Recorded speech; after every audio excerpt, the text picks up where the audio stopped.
बिस्मिल्लाहिर्रहमानिर्रहीम। रब्बिश्रह ली सदरी व यस्सिर ली अमरी वहलुल उक़दतम मिन लिसानी यफ़क़हू कौली। बिस्मिल्लाहिर्रहमानिर्रहीम। अस्सलामु अलैकुम dear students, welcome in lecture number 34 of PMC national MDK 2021। Biology preparation series के एक और लेक्चर के साथ आपके सामने हाजिर हैं और गुज़िश्ता 3-4 लेक्चर से हम लाइफ प्रोसेसेस इन एनिमल्स के हवाले से कुछ टॉपिक्स को कवर कर रहे थे और इस सिलसिले में हमने कार्डियोवैस्कुलर सिस्टम और लिम्फेटिक सिस्टम का टॉपिक स्टार्ट किया हुआ है अपने पिछले 2-3 लेक्चर्स में, लेकिन अभी ये कंप्लीट नहीं हुआ। आज इंशाल्लाह हम इस सिलसिले का ये आखिरी लेक्चर बनाएंगे और इसमें कार्डियोवैस्कुलर सिस्टम को कंप्लीट कर देंगे।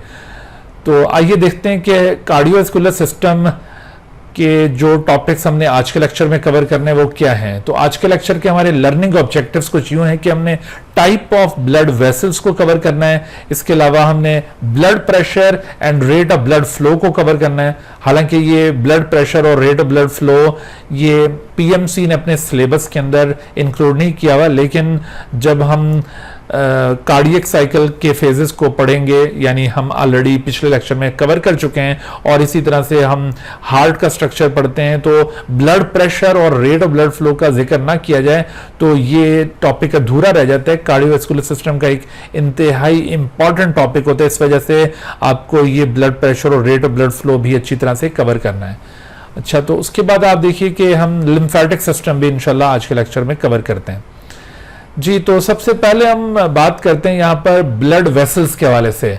ब्लड वेसल्स जिनको सर्कुलेटरी वेसल्स भी कहा जाता है, तो ये ब्लड वेसल्स या सर्कुलेटरी वेसल्स 3 किस्म की हैं: arteries, veins and capillaries. Arteries को ब्लड डिस्ट्रीब्यूटिंग वेसल्स भी कहा जाता है। यहां पर कुछ अल्टरनेटिव नेम्स आपको बताए जाएंगे, उनको आपने जरूर ज़हन नशीन करना है, क्योंकि समटाइम क्वेश्चंस के अंदर इनके अल्टरनेटिव नेम्स पूछे जा रहे होते हैं। तो जैसे which of the following are blood distributing vessels, तो ये आपने आर्टरीज के मुतालिक याद रखना है। या फिर आप इनको यूं कह सकते हैं कि the vessels that carry blood away from the heart. ठीक है, अगरचे आर्टरीज के अंदर ऑक्सीजनेटेड ब्लड मौजूद होता है generally, but there are certain arteries which contain deoxygenated blood. अगर यूं कह दिया जाए कि भाई which of the following is correct about arteries, तो उसमें एक स्टेटमेंट यूं लिखी हुई है कि आर्टरीज कंटेन ऑक्सीजनेटेड ब्लड, तो इसको आप करेक्ट नहीं मानेंगे। ठीक है, क्योंकि there are certain arteries which contain deoxygenated blood, तो इस वजह से सिर्फ ये कह देना कि ये ऑक्सीजनेटेड ब्लड कंटेन करती हैं, ये बात गलत है। लेकिन अगर यूं कहा जाए कि भाई arteries generally contain oxygenated blood, तो फिर बात दुरुस्त मानी जा सकती है। बिल्कुल इसी तरह से वेन्स जो दूसरी ब्लड वेसल्स हैं, तो वेन्स में आप देखिए कि these are blood collecting vessels, यानी these vessels drain the blood into the heart. देखो अक्सर यहां पर ना हम ये वर्डिंग यूज कर रहे होते हैं, वेन के मुतालिक हम ड्रेन वर्ड यूज करेंगे कि मुख्तलिफ ऑर्गन्स से ये ब्लड को ड्रेन करती हैं टुवर्ड्स हार्ट, और जबकि यहां पर हम आर्टरी का जब जिक्र कर रहे होते हैं तो हम कैरी का वर्ड करते हैं कि arteries are the blood vessels that carry blood away from the heart या टू द हार्ट, या फिर इसको कहते हैं कि arteries supply the blood to liver या सप्लाई द ब्लड, तो सप्लाई वर्ड यूज किया जा रहा होगा। तो वेन के मुतालिक इस तरह से नहीं है, वेन हमेशा डिफरेंट ऑर्गन से ब्लड को ड्रेन करती हैं टू द हार्ट। और फिर तीसरी जो ब्लड वेसल्स हैं वो हैं कैपिलरीज। कैपिलरीज असल में आर्टरीज और वेन्स के दरमियान में पाई जाती हैं। आर्टरीज जब ये अवे फ्रॉम हार्ट ब्लड लेकर जाएंगी डिफरेंट बॉडी ऑर्गन्स और टिश्यूज के अंदर, और वहां पर फिर ये आर्टरीज कन्वर्ट हो जाएंगी इनटू कैपिलरीज। कैपिलरी लेवल के ऊपर exchange of material take place होगा between body fluid and environment, और उसके बाद बॉडी फ्लूइड और जो बाकी सेलुलर टिश्यूज हैं उनके दरमियान, और उसके बाद फिर जो डीऑक्सीजनेटेड ब्लड है वो कैपिलरी से दोबारा वो वेन्स में चला जाएगा, और उसके बाद फिर इस तरह से वापस हार्ट में। तो ये कैपिलरीज आर्टरीज और वेन्स के दरमियान में पाई जाती हैं और ये एक्सचेंज ऑफ मटेरियल के लिए रिस्पॉन्सिबल है। अच्छा, तो इनके फर्दर हम स्ट्रक्चर्स को अगर हम कवर करें, आर्टरीज, वेन्स और कैपिलरीज के स्ट्रक्चर्स को, तो आप इस डायग्राम के अंदर इन तीनों के स्ट्रक्चर को वाज़े तौर पर देख सकते हैं कि आपको आर्टरी का ओवरऑल डायमीटर या आउटर डायमीटर और वेन का आउटर डायमीटर ऑलमोस्ट सेम नजर आ रहा है। लार्जेस्ट आर्टरी को कहते हैं एयोर्टा। एयोर्टा और इसी तरह से pulmonary trunk are the largest arteries, pulmonary trunk और aorta. Pulmonary trunk that originates from the right ventricle of the heart और जबकि aorta originates from the left ventricle of the heart. Similarly जो largest veins है हमारी body की उनमें एक है superior vena cava, superior vena cava और इसी तरह से एक है inferior vena cava. तो ये दोनों superior and inferior vena cava these are actually largest veins. ठीक है, superior and inferior vena cavae, cavae plural word होगा तो superior and inferior vena cavae are the largest veins. देखो दोनों का आउटर डायमीटर आपको ऑलमोस्ट सेम नजर आ रहा है, जो लार्जेस्ट आर्टरी और लार्जेस्ट वेन होगी, लेकिन जो इंटरनल आपको ल्यूमेन नजर आ रहा है, ल्यूमेन इंटरनल कैविटी को कहा जाता है, आर्टरी और वेन के अंदर जो हॉलो रीजन है वो ल्यूमेन कहलाता है. तो आपको यहां पर आर्टरी का ल्यूमेन बहुत ही नैरो दिखाई दे रहा है और इसके मुकाबले में वेन का ल्यूमेन बहुत ज्यादा ब्रॉड दिखाई दे रहा है. और फिर उसके बाद आप देखिए वॉल की अगर हम कंपोजिशन की बात करें दोनों में, तो दोनों की वॉल की कंपोजिशन ऑलमोस्ट एक ही है, यानी दोनों में तीन तीन लेयर्स हैं, लेकिन लेयर्स के अंदर जो कंपोनेंट्स पाए जाते हैं उसमें थोड़ा सा फर्क नजर आएगा. मिसाल के तौर पर आप देखिए कि इन दोनों में जो इनर मोस्ट लेयर होती है उसे कहते हैं tunica intima. Tunica intima basically endothelium पर मुश्तमिल है, एंडोथेलियम. तो ये एंडोथेलियम दरअसल एक सिंगल सेल थिकन्ड लेयर होती है. तो ये सिंगल सेल थिकन्ड लेयर आपको ट्यूनिका इंटीमा आर्टरी के अंदर भी मिलेगी और इसी तरह से सिंगल सेल थिकन्ड लेयर आपको ये वेन के अंदर भी मिलेगी. फर्क सिर्फ इतना सा है और वो ये है कि आपको आर्टरी के अंदर इस एंडोथेलियम के बाहर की तरफ, एंडोथेलियम सबसे इनर मोस्ट थी, उसके बाहर की तरफ आपको यहां पर एक सब एंडोथेलियल लेयर भी नजर आ रही है. आर्टरी में भी ये सब एंडोथेलियल लेयर मौजूद है, इवन वेन के अंदर भी सब एंडोथेलियल लेयर मौजूद है. आप देख रहे हैं कि वेन की सब एंडोथेलियल लेयर थोड़ी सी मोटी भी है और इसके साथ साथ इसके अंदर इलास्टिक फाइबर्स भी कोई नहीं होते हैं, लेकिन यहां पर जो सब एंडोथेलियल लेयर प्रेजेंट है उस सब एंडोथेलियल लेयर के साथ आपको एक इंटरनल इलास्टिक मेम्ब्रेन नजर आ रही है जिसमें इलास्टिक फाइबर्स प्रेजेंट होते हैं. इसी की वजह से आप देखिए कि आर्टरी की वॉल के अंदर थोड़ी सी कॉन्ट्रैक्शन और रिलैक्सेशन की सलाहियत होगी, लेकिन वेन की वॉल इस तरह की प्रॉपर्टी लैक करती है.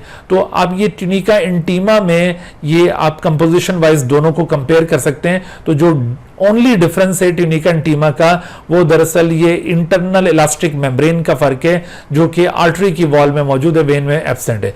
फिर देखिए मिडल लेयर जिसे हम ट्यूनिका मीडिया कहते हैं, ट्यूनिका मीडिया स्मूथ मसल्स पर मुश्तमिल एक लेयर होती है, लेकिन आर्टरी के अंदर आपको स्मूथ मसल्स के साथ साथ ये इलास्टिक फाइबर्स भी नजर आएंगे जिसे आप एक्सटर्नल इलास्टिक मेम्ब्रेन के तौर पर कंसिडर करें.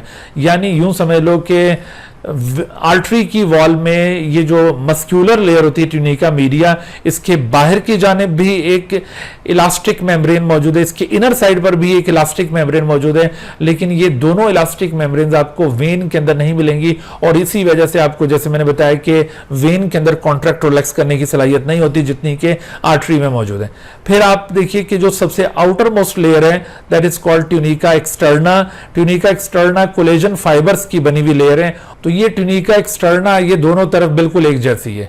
तो अब अगर हम ओवरऑल वॉल की थिकनेस की बात करें तो आपको आर्टरी की वॉल कंपैरेटिवली मोर थिकन नजर आएगी और वेन की वॉल कंपैरेटिवली लेस थिकन नजर आएगी. ठीक है, तो दोनों की वॉल की थिकनेस में फर्क है, दोनों के इंटरनल ल्यूमेन में फर्क है, वॉल की कंपोजिशन में भी डिफरेंस आपने नोट किया. इसके साथ साथ आपको एक और जो फर्क यहां पे नजर आ रहा है कि आर्टरी के अंदर आपको किसी किस्म की कोई वेल्व्स नजर नहीं आएंगे. आर्टरी में जैसे अभी मैंने बताया कि एक है अयोर्टा और दूसरा पल्मोनरी ट्रंक, ये दो मेजर आर्टरीज हैं बॉडी की. इन दोनों की बेस में वेल्व्स प्रेजेंट होते हैं, but actually those valves are not supposed to be the valves of the arteries. वो वेल्व्स हार्ट के वेल्व्स कहलाते हैं, वो आर्टरी के वेल्व्स नहीं कहलाते. तो आपने ये क्लियरली माइंड में रखना है कि arteries do not have any valve. Even अगर एग्जाम्पल में ये अयोर्टा और पल्मोनरी ट्रंक की बेस के वेल्व्स भी बताए जाएं तो आपने इसको भी नहीं एक्सेप्ट करना, क्योंकि the valves present at the base of aorta as well as at the base of pulmonary trunk are actually the valves of the heart, not of the valves of arteries. बिल्कुल इसी तरह से आप देखिए यहाँ पर जो वेन्स नजर आ रही हैं आपको, वेन्स के अंदर ये सेमील्यूनर टाइप के valves throughout the veins मौजूद होते हैं, specially the veins which are present below the heart, यानी लोअर बॉडी रीजन की जो वेन्स होंगी उनके अंदर ये थोड़े थोड़े वक्फे से सेमील्यूनर वेल्व्स मौजूद होते हैं, लेकिन जो हमारे हार्ट रीजन से ऊपर की वेल्व्स हैं, ऊपर की वेन्स हैं, उनके अंदर इस तरह की कोई वेल्व्स मौजूद नहीं है।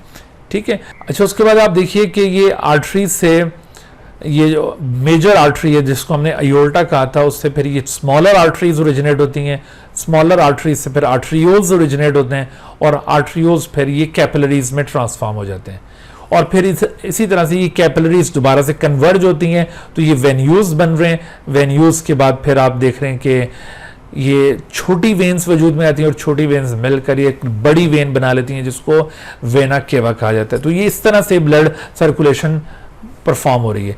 इसमें अगर हम ये कैपिलरी रीजन को ऑब्जर्व करें, कैपिलरी रीजन ये बहुत ही छोटा सा रीजन होगा आर्टरीज और वेन्स के दरमियान में।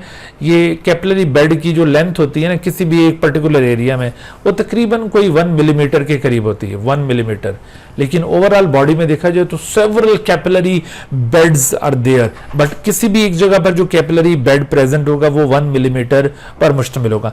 अच्छा, इसके बाद ये कैपिलरी का स्ट्रक्चर देखिए, तो कैपिलरी की वॉल ये बहुत ही थिन वॉल होगी और इसकी वॉल जस्ट 1 सेल थिकन्ड लेयर पर मुश्तमिल होती है। तो इस 1 सेल थिकन्ड लेयर को दरअसल एंडोथेलियम कहा जाता है। तो ये एंडोथेलियल सेल्स लूजली पैक्ड होते हैं, इनके दरमियान छोटी छोटी स्पेसेस होती हैं और उन्हीं स्पेसेस के जरिए ब्लड का कुछ लिक्विड पार्ट ये कैपिलरी से निकल कर टिश्यूज की इंटरसेलुलर स्पेस में जमा होता रहता है और उसे कहा जाता है इंटरस्टिशियल फ्लूइड, या फिर उसके लिए टिश्यू फ्लूइड कंसिडर किया जाता है नाम। तो ये इंटरस्टिशियल या फिर टिश्यू फ्लूइड, ये एक ही चीज के दो नाम हैं। तो ये टिश्यू फ्लूइड या इंटरस्टिशियल फ्लूइड, अगर आपसे पूछा जाए कि इसका सोर्स क्या है, ये कहां से ओरिजिनेट होता है, तो actually it originates from the blood plasma.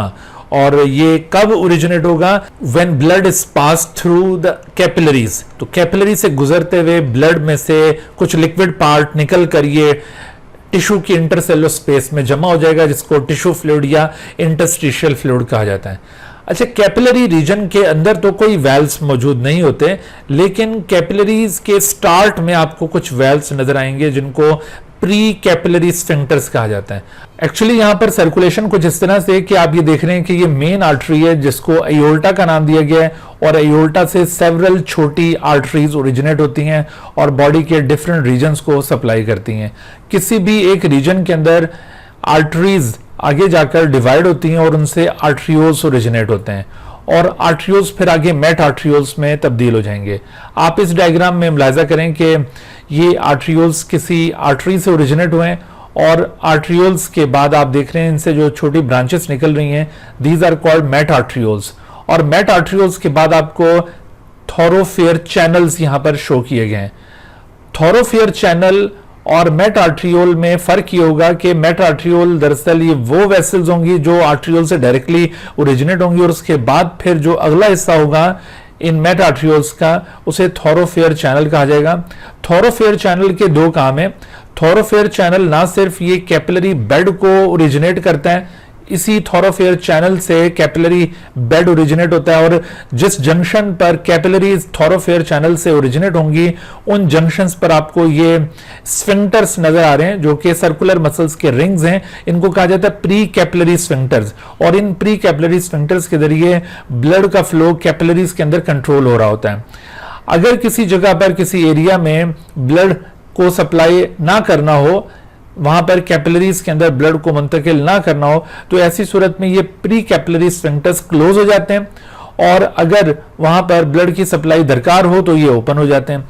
तो इस तरह से आप देखिए कि अगर किसी जगह पर ब्लड की सप्लाई रिक्वायर्ड नहीं होगी, तो जब ये प्री कैपिलरी स्फिंक्टर्स क्लोज हो जाएंगे तो ऐसी सूरत में ब्लड इन मेट आर्टरियों से थोरोफेयर चैनल, और थोरोफेयर चैनल इन ब्लड कंटेंट्स को डायरेक्ट कर देगा टू द वेनस सिस्टम। आप देख रहे हैं कि ये आगे डायरेक्टली ब्लड वेन्स में चला जाता है। तो ये थोरोफेयर चैनल अपने डायमीटर के लिहाज से तो कैपिलरीज के साथ रिजेंबल कर रहे होते हैं, but unlike capillaries, thoroughfare channels are not permeable to various products of the blood. क्योंकि कैपिलरीज में से तो डिफरेंट ब्लड प्रोडक्ट्स निकल कर इंटरस्टिशियल फ्लूइड के अंदर एक्यूमुलेट कर रही होती हैं, या यूं समझ कि खुद इंटरस्टिशियल फ्लूइड ही ये कैपिलरीज से ओरिजिनेट हो रहा होता है, लेकिन थॉरोफेयर चैनल ये किसी चीज को अलाउ नहीं करता लीक होने के लिए। तो जो भी ब्लड अगर किसी पर्टिकुलर एरिया में डिस्ट्रीब्यूट करने की जरूरत नहीं है तो वो थॉरोफेयर चैनल के जरिए डायरेक्ट हो जाएगा from arterial system to the venous system.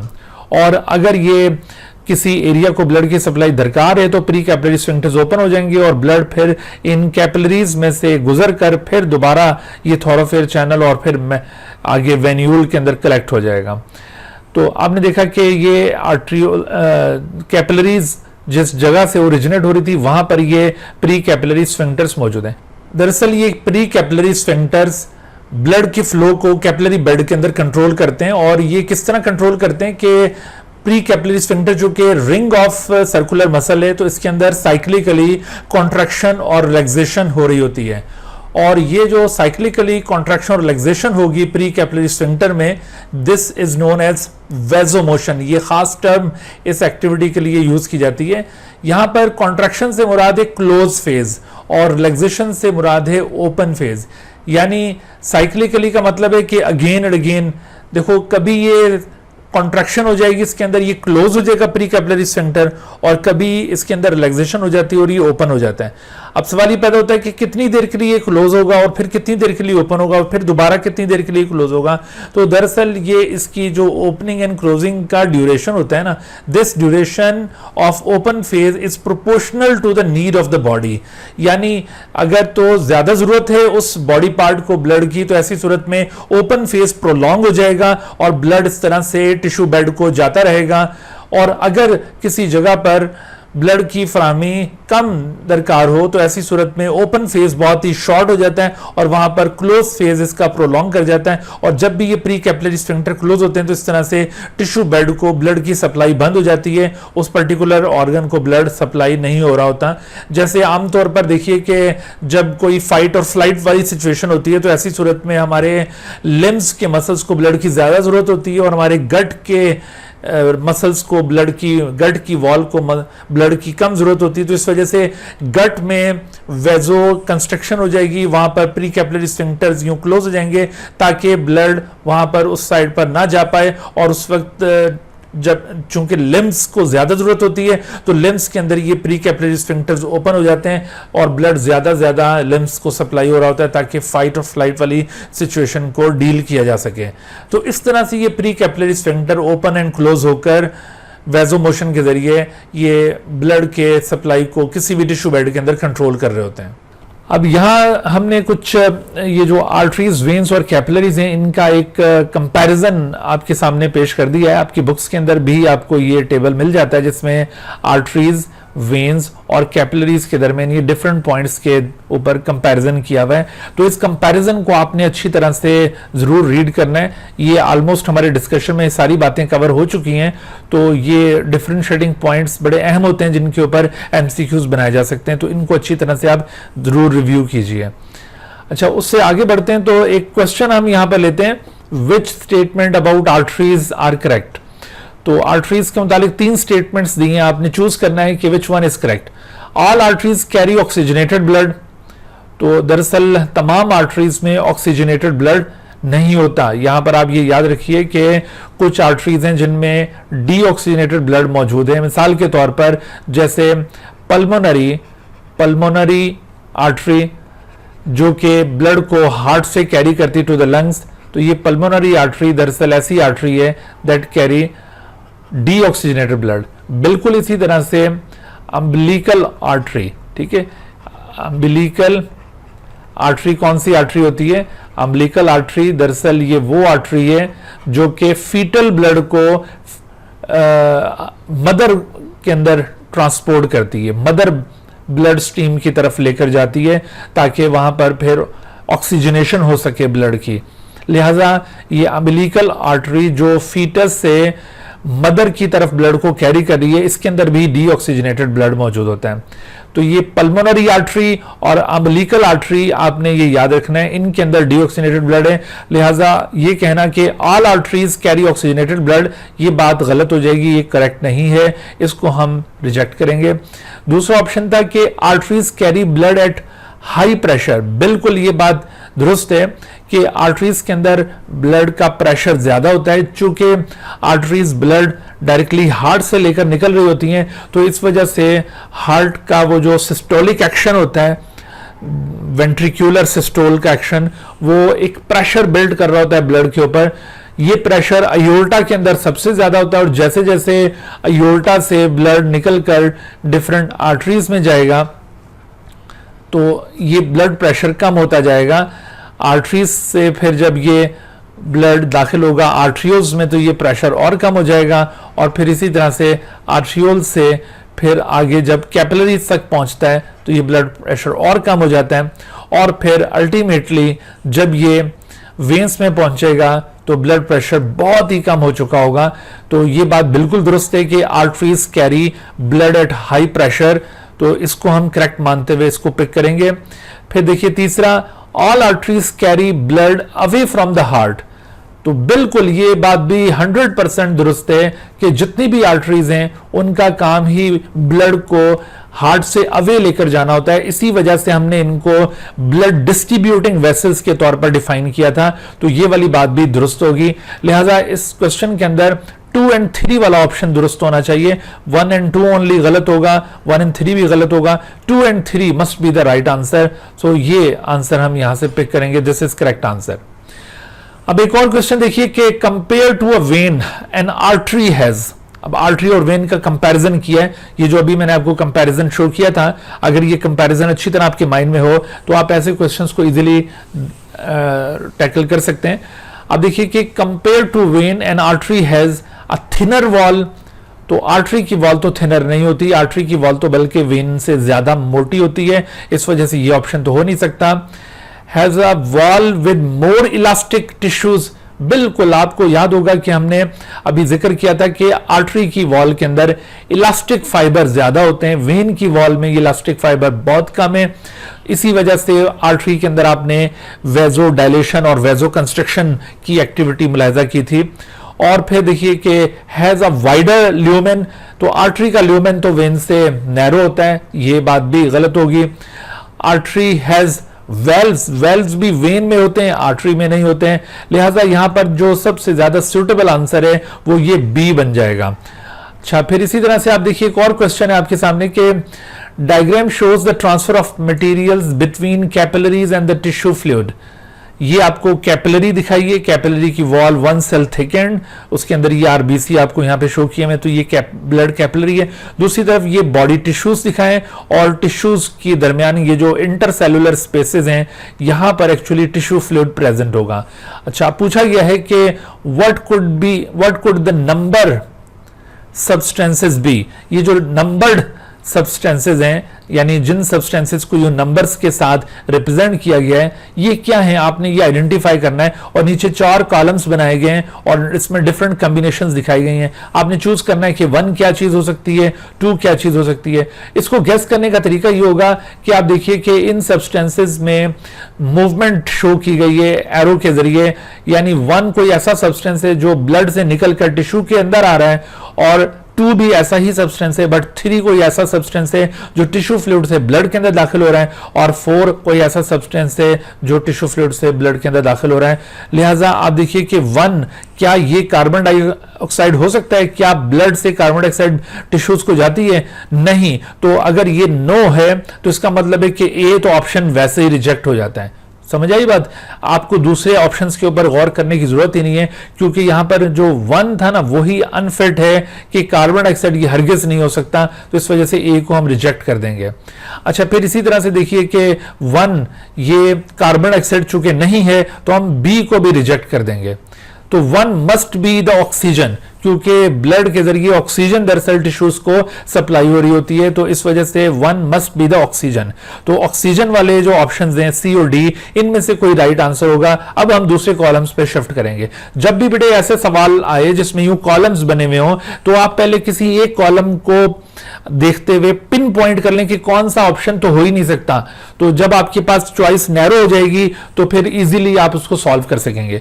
अब आप देखिए सी और डी में हम कंपेयर करते हैं, तो सेकंड को अगर आप देखें तो सेकंड में यहां पर सी के अंदर ग्लूकोज और डी में यूरिया शो किया गया है। तो आप देखिए कि ग्लूकोज ये ब्लड से टिश्यूज को सप्लाई होता है, यूरिया हरगिज सप्लाई नहीं होता। यूरिया तो कोई ऐसा सब्सटेंस होता है जो टिश्यू से निकलकर ब्लड में दाखिल होना होता है। तो इस वजह से ये सी राइट आंसर लग रहा है, क्योंकि सी कंटेन्स ग्लूकोज इस कॉलम के अंदर। तो इसका मतलब है कि ये जो टू सब्सटेंस था ये ग्लूकोज होगा। तो इस तरह से देखो कि ये डी को भी हमने रिजेक्ट कर दिया सेकंड कॉलम की बेसिस पर। C must be the right answer. आपको मजीद कॉलम देखने की जरूरत ही नहीं है।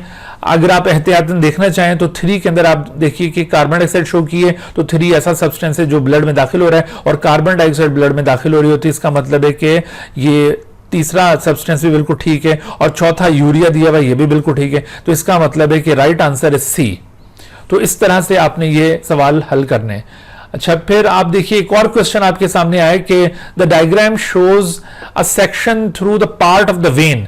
ये वेन का एक छोटा सा सेगमेंट शो किया है और उसके अंदर आपको क्या नजर आ रहा है? This is actually the semi lunar valve. आपको भी बताया था कि जो हमारे हार्ट से नीचे की वेन्स होती हैं उनके अंदर थोड़े थोड़े वक्फे से सेमील्यूनर वेल्व्स मौजूद होते हैं, ट्राइकस्पिड टाइप के वेल्व्स, और इन सेमील्यूनर वेल्व्स के जरिए back flow of blood prevent हो रहा होता है। यानी इन वेल्व्स की वजह से ब्लड ने सिर्फ एक ही डायरेक्शन में फ्लो करना है, और वो डायरेक्शन क्या होगी ब्लड की? वो डायरेक्शन ये होगी कि ब्लड ने ये इस डायरेक्शन में फ्लो करना है। ठीक है, ब्लड यहां से आएगा और इस तरफ को जाएगा, वापस बैक नहीं होगा। ये जो रेड एरो मैंने लगाई है ये ब्लड के फ्लो को इंडिकेट कर रही है। लेकिन यहां पे सवाल पूछा जा रहा है कि ये जो 2 एरोस लगाई गई हैं जिनको लेबल किया गया है 1 और 2 के जरिए, what would be the first organ found in the direction of 1 and the 2? अब देखो 1 के डायरेक्शन में पहला ऑर्गन क्या हो सकता है और 2 के डायरेक्शन में पहला ऑर्गन क्या हो सकता है। यहां पर देखो जो अवेलेबल ऑप्शंस हैं उनमें से आपने चूज करना है कि 1 की डायरेक्शन में पहला ऑर्गन क्या होगा। तो जैसे मैं आपको कह रहा हूं कि ये ब्लड इस डायरेक्शन में जा रहा है, यानी वेन्स ऐसी ब्लड वेसल्स होती हैं जो हार्ट की जानिब ब्लड को कैरी कर रही होती हैं। तो आप इमेजिन करें कि ये इस साइड पर जो ऑर्गन होना चाहिए वो हार्ट होना चाहिए, यानी ये हार्ट वाला ऑप्शन यहां पर दुरुस्त महसूस हो रहा है। यहां पर इंटेस्टाइन नहीं होनी चाहिए, यहां पर किडनी नहीं होनी चाहिए, यहां पर लंग नहीं होना चाहिए, यहां पर हार्ट होना चाहिए। तो इसका मतलब है कि हमने वैसे ही बी, सी और डी को रिजेक्ट कर दिया क्योंकि इस साइड पर हार्ट होना चाहिए। और अब आप देख लीजिए कि जो दूसरी साइड है वहां पर क्या होना चाहिए। तो आप देखिए हार्ट वाले ऑप्शन में दूसरा जो ऑप्शन दिया हुआ सेकंड कॉलम के अंदर वो है ब्रेन। तो लाजमी बात है कि इस साइड पर ब्रेन होगा क्योंकि ब्रेन से ब्लड आ रहा होगा और ये फिर हार्ट की जानिब जा रहा होगा। याद रखो बच्चों कि इस क्वेश्चन के अंदर ये जो एरोस दी हुई हैं ये एरोस ब्लड के फ्लो को इंडिकेट नहीं कर रही हैं। ये तो पूछा गया है कि भाई वेन के इस साइड पर क्या है और इस साइड पर क्या है, तो आपने जस्ट ये गेस करना था इस और इस साइड पर क्या चीज मौजूद है। असल में जो ब्लड का फ्लो है वो हमने कैसे गेस किया है कि ब्लड किस डायरेक्शन में फ्लो कर रहा है, तो वो हमने इस सेमील्यूनर वेल्व के फ्लैप्स की पोजीशन से गेस किया है। देखो अगर ये फ्लैप्स की डायरेक्शन इस तरह है तो इसका मतलब है ब्लड का फ्लो इस डायरेक्शन में, और अगर ये सपोज करो फ्लैप्स इस डायरेक्शन में मौजूद होते तो हम अज्यूम करते कि ब्लड इस डायरेक्शन में फ्लो कर रहा है। तो हमने इन फ्लैप्स की वजह से ये डायरेक्शन ऑफ ब्लड को अज्यूम किया और इस तरह से हमने पिन पॉइंट किया कि A must be the right answer. इसी तरह से अब देखिए एक और question, which statements apply to a vein in the human forearm. Human forearm से मतलब है कि ये जो ऊपर ह्यूमरस वाला हिस्सा होता है ये हमारा अपर आर्म है, और ये जो हमारा पोर्शन है जिसमें रेडियस और अल्ना वाला पार्ट है, this is actually our forearm. तो अब देखो ये ह्यूमन फोर आर्म के हवाले से बात हो रही है कि which statement apply to a vein in the human forearm. अब उसमें 3 कॉलम्स दिए हैं और की आपको दी है कि टिक का मतलब होगा यस और क्रॉस का मतलब होगा नो। अच्छा, कैरीज ऑक्सीजनेटेड ब्लड, तो वेन जो ह्यूमन फोर आर्म के अंदर मौजूद है, क्या वो ऑक्सीजनेटेड ब्लड कैरी करती है? तो ये टिक तो नहीं होना चाहिए। ह्यूमन फोर आर्म के अंदर जो वेन होगी वो तो डीऑक्सीजनेटेड ब्लड कलेक्ट कर रही होती है और वापस उसने हार्ट की तरफ आना होता है। तो इस वजह से ये यहां पर टिक वाले दोनों ऑप्शंस को हम रिजेक्ट कर सकते हैं, ये राइट नहीं होंगे। यहां पर सी या डी में से कोई करेक्ट होगा। अच्छा, हैज वेल्व्स, बिल्कुल, चूंकि बात हो रही है वेन की, तो वेन के अंदर आपको बताया था कि वेल्व्स मौजूद होते हैं, लिहाजा अब देखो सी और डी में से यहां पर वेल्व की प्रेजेंस इंडिकेट की है, यहां पर नहीं, तो इसका मतलब है कि डी भी रिजेक्ट हो जाता है, C must be the right answer. लेकिन तीसरा कॉलम भी हम चेक कर लेते हैं एहतियातन कि blood is returning to the heart. Yes, blood heart को रिटर्न हो रहा है यहां से, तो इसका मतलब है कि सी इज क्वाइट करेक्ट। इसी तरह से अब आप देखें कि अब हमारा जो अगला टॉपिक है वो है blood pressure and the rate of blood flow. अच्छा, ये टॉपिक भी अगरचे पीएमसी ने अपने सिलेबस के अंदर डायरेक्टली पॉइंट आउट नहीं किया, लेकिन जब आप कार्डियोवैस्कुलर सिस्टम को डिस्कस कर रहे हो, आप उसके अंदर हार्ट को डिस्कस करें और ब्लड वेसल्स को डिस्कस करें और ब्लड प्रेशर और रेट ऑफ ब्लड फ्लो की बात ही ना करें, तो ये बात अधूरी रह जाती है, कार्डियोवैस्कुलर सिस्टम का कॉन्सेप्ट क्लियर नहीं होता। लिहाजा ब्लड प्रेशर और रेट ऑफ ब्लड फ्लो को भी जरूर कवर करना है। तो यहां पर देखो ब्लड प्रेशर होता क्या है, सबसे पहले इस बात को हम अंडरस्टैंड कर लेते हैं कि व्हाट इज ब्लड प्रेशर। तो ब्लड प्रेशर दरअसल it is the pressure of the flowing blood against the wall of the arteries. Arteries की जो वॉल्स होती हैं, ये जैसे आर्टरी है, तो इस आर्टरी की वॉल के अगेंस्ट ये इस तरह से ब्लड जो फ्लो करता हुआ आ रहा होता है, ये आर्टरी की वॉल को प्रेस करता है, तो इस प्रेशर को ब्लड प्रेशर कहा जाएगा, चूंकि ये फ्लोइंग ब्लड की वजह से इंपोज हो रहा है। और ये क्यों इंपोज हुआ ये प्रेशर? दरअसल इसके पीछे एक फोर्स थी, और वो फोर्स क्या थी? वो थी सिस्टोलिक फोर्स। दरअसल ब्लड जब आर्टरीज में दाखिल होता है हार्ट से, तो उस वक्त वेंट्रिकुलर सिस्टोल इवेंट परफॉर्म होता है। वेंट्रिकुलर सिस्टोल की वजह से हार्ट के अंदर मौजूद ब्लड जब ये आर्टरीज में दाखिल होगा, तो उस वक्त ये बहुत ज्यादा प्रेशर से आर्टरीज में दाखिल होगा। सबसे पहली आर्टरी जो ब्लड को रिसीव करती है हार्ट से वो अयोल्टा है, ठीक है, अयोल्टा, ये आपको नजर आ रहा है अयोल्टा। और अगरचे इसी जगह पर पल्मोनरी ट्रंक भी मौजूद होता है, पल्मोनरी ट्रंक, जो कि राइट वेंट्रिकल से ओरिजिनेट होता है। तो ये पल्मोनरी ट्रंक जो आगे चलकर डिवाइड हो जाता है into right and left pulmonary arteries, और फिर लंग्स को ये सप्लाई करता है। लेकिन पल्मोनरी ट्रंक में याद रखिए अयोल्टा के मुकाबले में बहुत कम प्रेशर होता है। वजह क्या है? वजह यह है कि पल्मोनरी ट्रंक चूंकि राइट वेंट्रिकल से ओरिजिनेट हो रहा है और राइट वेंट्रिकल की वॉल्स थिन होती हैं, इस वजह से जब ये वेंट्रिकुलर सिस्टोल होगा तो राइट वेंट्रिकल ज्यादा विगोरसली कॉन्ट्रैक्ट नहीं कर पाएगा। लेकिन अयोल्टा जो कि लेफ्ट वेंट्रिकल से ओरिजिनेट हो रहा था, और लेफ्ट वेंट्रिकल की वॉल आपको बताई गई थी कि 3 टाइम्स थिकर होती है देन राइट वेंट्रिकल वॉल। इस वजह से जब वेंट्रिकल्स इस तरह से विगोरसली कॉन्ट्रैक्ट करते हैं तो उनकी कॉन्ट्रैक्शन से अयोल्टा के अंदर प्रेशर बहुत ज्यादा हो जाता है। तो इस वेंट्रिकुलर सिस्टोल के दौरान अगर हम मैक्सिमम प्रेशर ऑब्जर्व करें जो अयोल्टा के अंदर डेवलप होता है, वो नॉर्मल पर्सन के अंदर 120 उसकी वैल्यू आएगी। 120 यूनिट क्या यहां पर? Millimetre of Hg, millimetre of mercury. तो 120 millimetre of mercury would be the blood pressure during ventricular systole event, and this pressure, since it is developed during ventricular systole event, therefore it is called systolic pressure। तो ये systolic pressure कहलाएगा। अच्छा, जबकि अगले ही लम्हे जब ये ventricular diastole perform होगा, ventricular diastole, जब ventricles रिलैक्स कर रहे होते हैं, तो इस वेंट्रिकुलर डायस्टोल के दौरान आप देखिए वेंट्रिकल्स जब रिलैक्स करने लगते हैं तो जो ब्लड अयोल्टा के अंदर जा चुका था तो उसके ऊपर प्रेशर यूं कम होना शुरू हो जाएगा। चूंकि वेंट्रिकुलर डायस्टोल हो रहा है तो एक सक्शन क्रिएट हो रही है और बल्कि प्रेशर नीचे आना शुरू हो गया है। लेकिन नीचे आते आते ये अभी वेंट्रिकुलर डायस्टोल के दौरान 80 मिलीमीटर ऑफ मर्करी तक पहुंचता है कि दोबारा से वेंट्रिकुलर सिस्टोल इवेंट परफॉर्म हो जाता है नेक्स्ट कार्डियक साइकिल का, और फिर दोबारा से प्रेशर ये ऊपर चला जाता है। तो आपने देखा कि डायस्टोलिक फेज के दौरान जो प्रेशर कम से कम रिकॉर्ड हुआ एओर्टा रीजन के अंदर वो था 80 मिलीमीटर ऑफ मर्करी। तो इसी वजह से इसको डायस्टोलिक प्रेशर का नाम दिया गया है कि ये डायस्टोलिक फेज के दौरान अपीयर हुआ है। तो ये सिस्टोलिक प्रेशर और ये डायस्टोलिक प्रेशर, नॉर्मल पर्सन्स में सिस्टोलिक और डायस्टोलिक प्रेशर की वैल्यूज ये 120/80 होती हैं, 120/80 यानी सिस्टोलिक और डायस्टोलिक प्रेशर। इसको अपर प्रेशर भी कहते हैं और इसको लोअर प्रेशर भी कहा जाता है।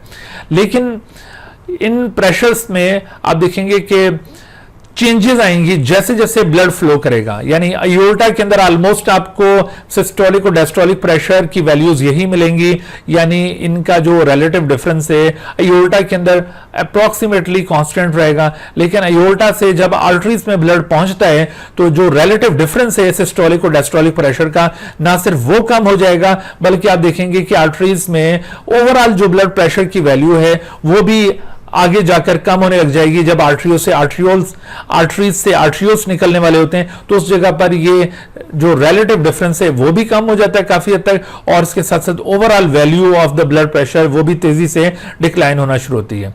सबसे ज्यादा जो शार्प डिक्लाइन आएगा ब्लड प्रेशर में वो किस रीजन में आएगा अगर आपसे पूछा जाए तो आपने ये आर्टरियोल्स याद रखना है। आर्टरियोल्स में आप देखिए कि बहुत शार्प डिक्रीज आ रहा है। अच्छा, उसके बाद अब आप देखिए कि कैपिलरीज के अंदर ये ब्लड प्रेशर और कम होगा और कैपिलरीज से फिर ये वेन्यूज, वेन्स और वेना केवा में ये कम होता जाएगा। यहां पर आपसे सवालात पूछे जा सकते हैं कि in which of the following area the blood pressure will be highest. तो अयोर्टा के अंदर हाईएस्ट है और लोएस्ट कहां होगा, वेना केवा के अंदर लोएस्ट होगा। और यहां पर बाजू का सवाल यूं भी बनता होता है कि आपको यूं सीक्वेंस बनाना होता है ब्लड प्रेशर की वेरिएशन के लिहाज से, हाईएस्ट टू लोएस्ट या लोएस्ट टू हाईएस्ट। तो ये सीक्वेंस ऑफ वेसल्स आपने याद रखना है कि इस तरतीब से ब्लड प्रेशर के अंदर ये वेरिएशन आ रही है। अच्छा, तो ये ब्लड प्रेशर आपने नोट किया।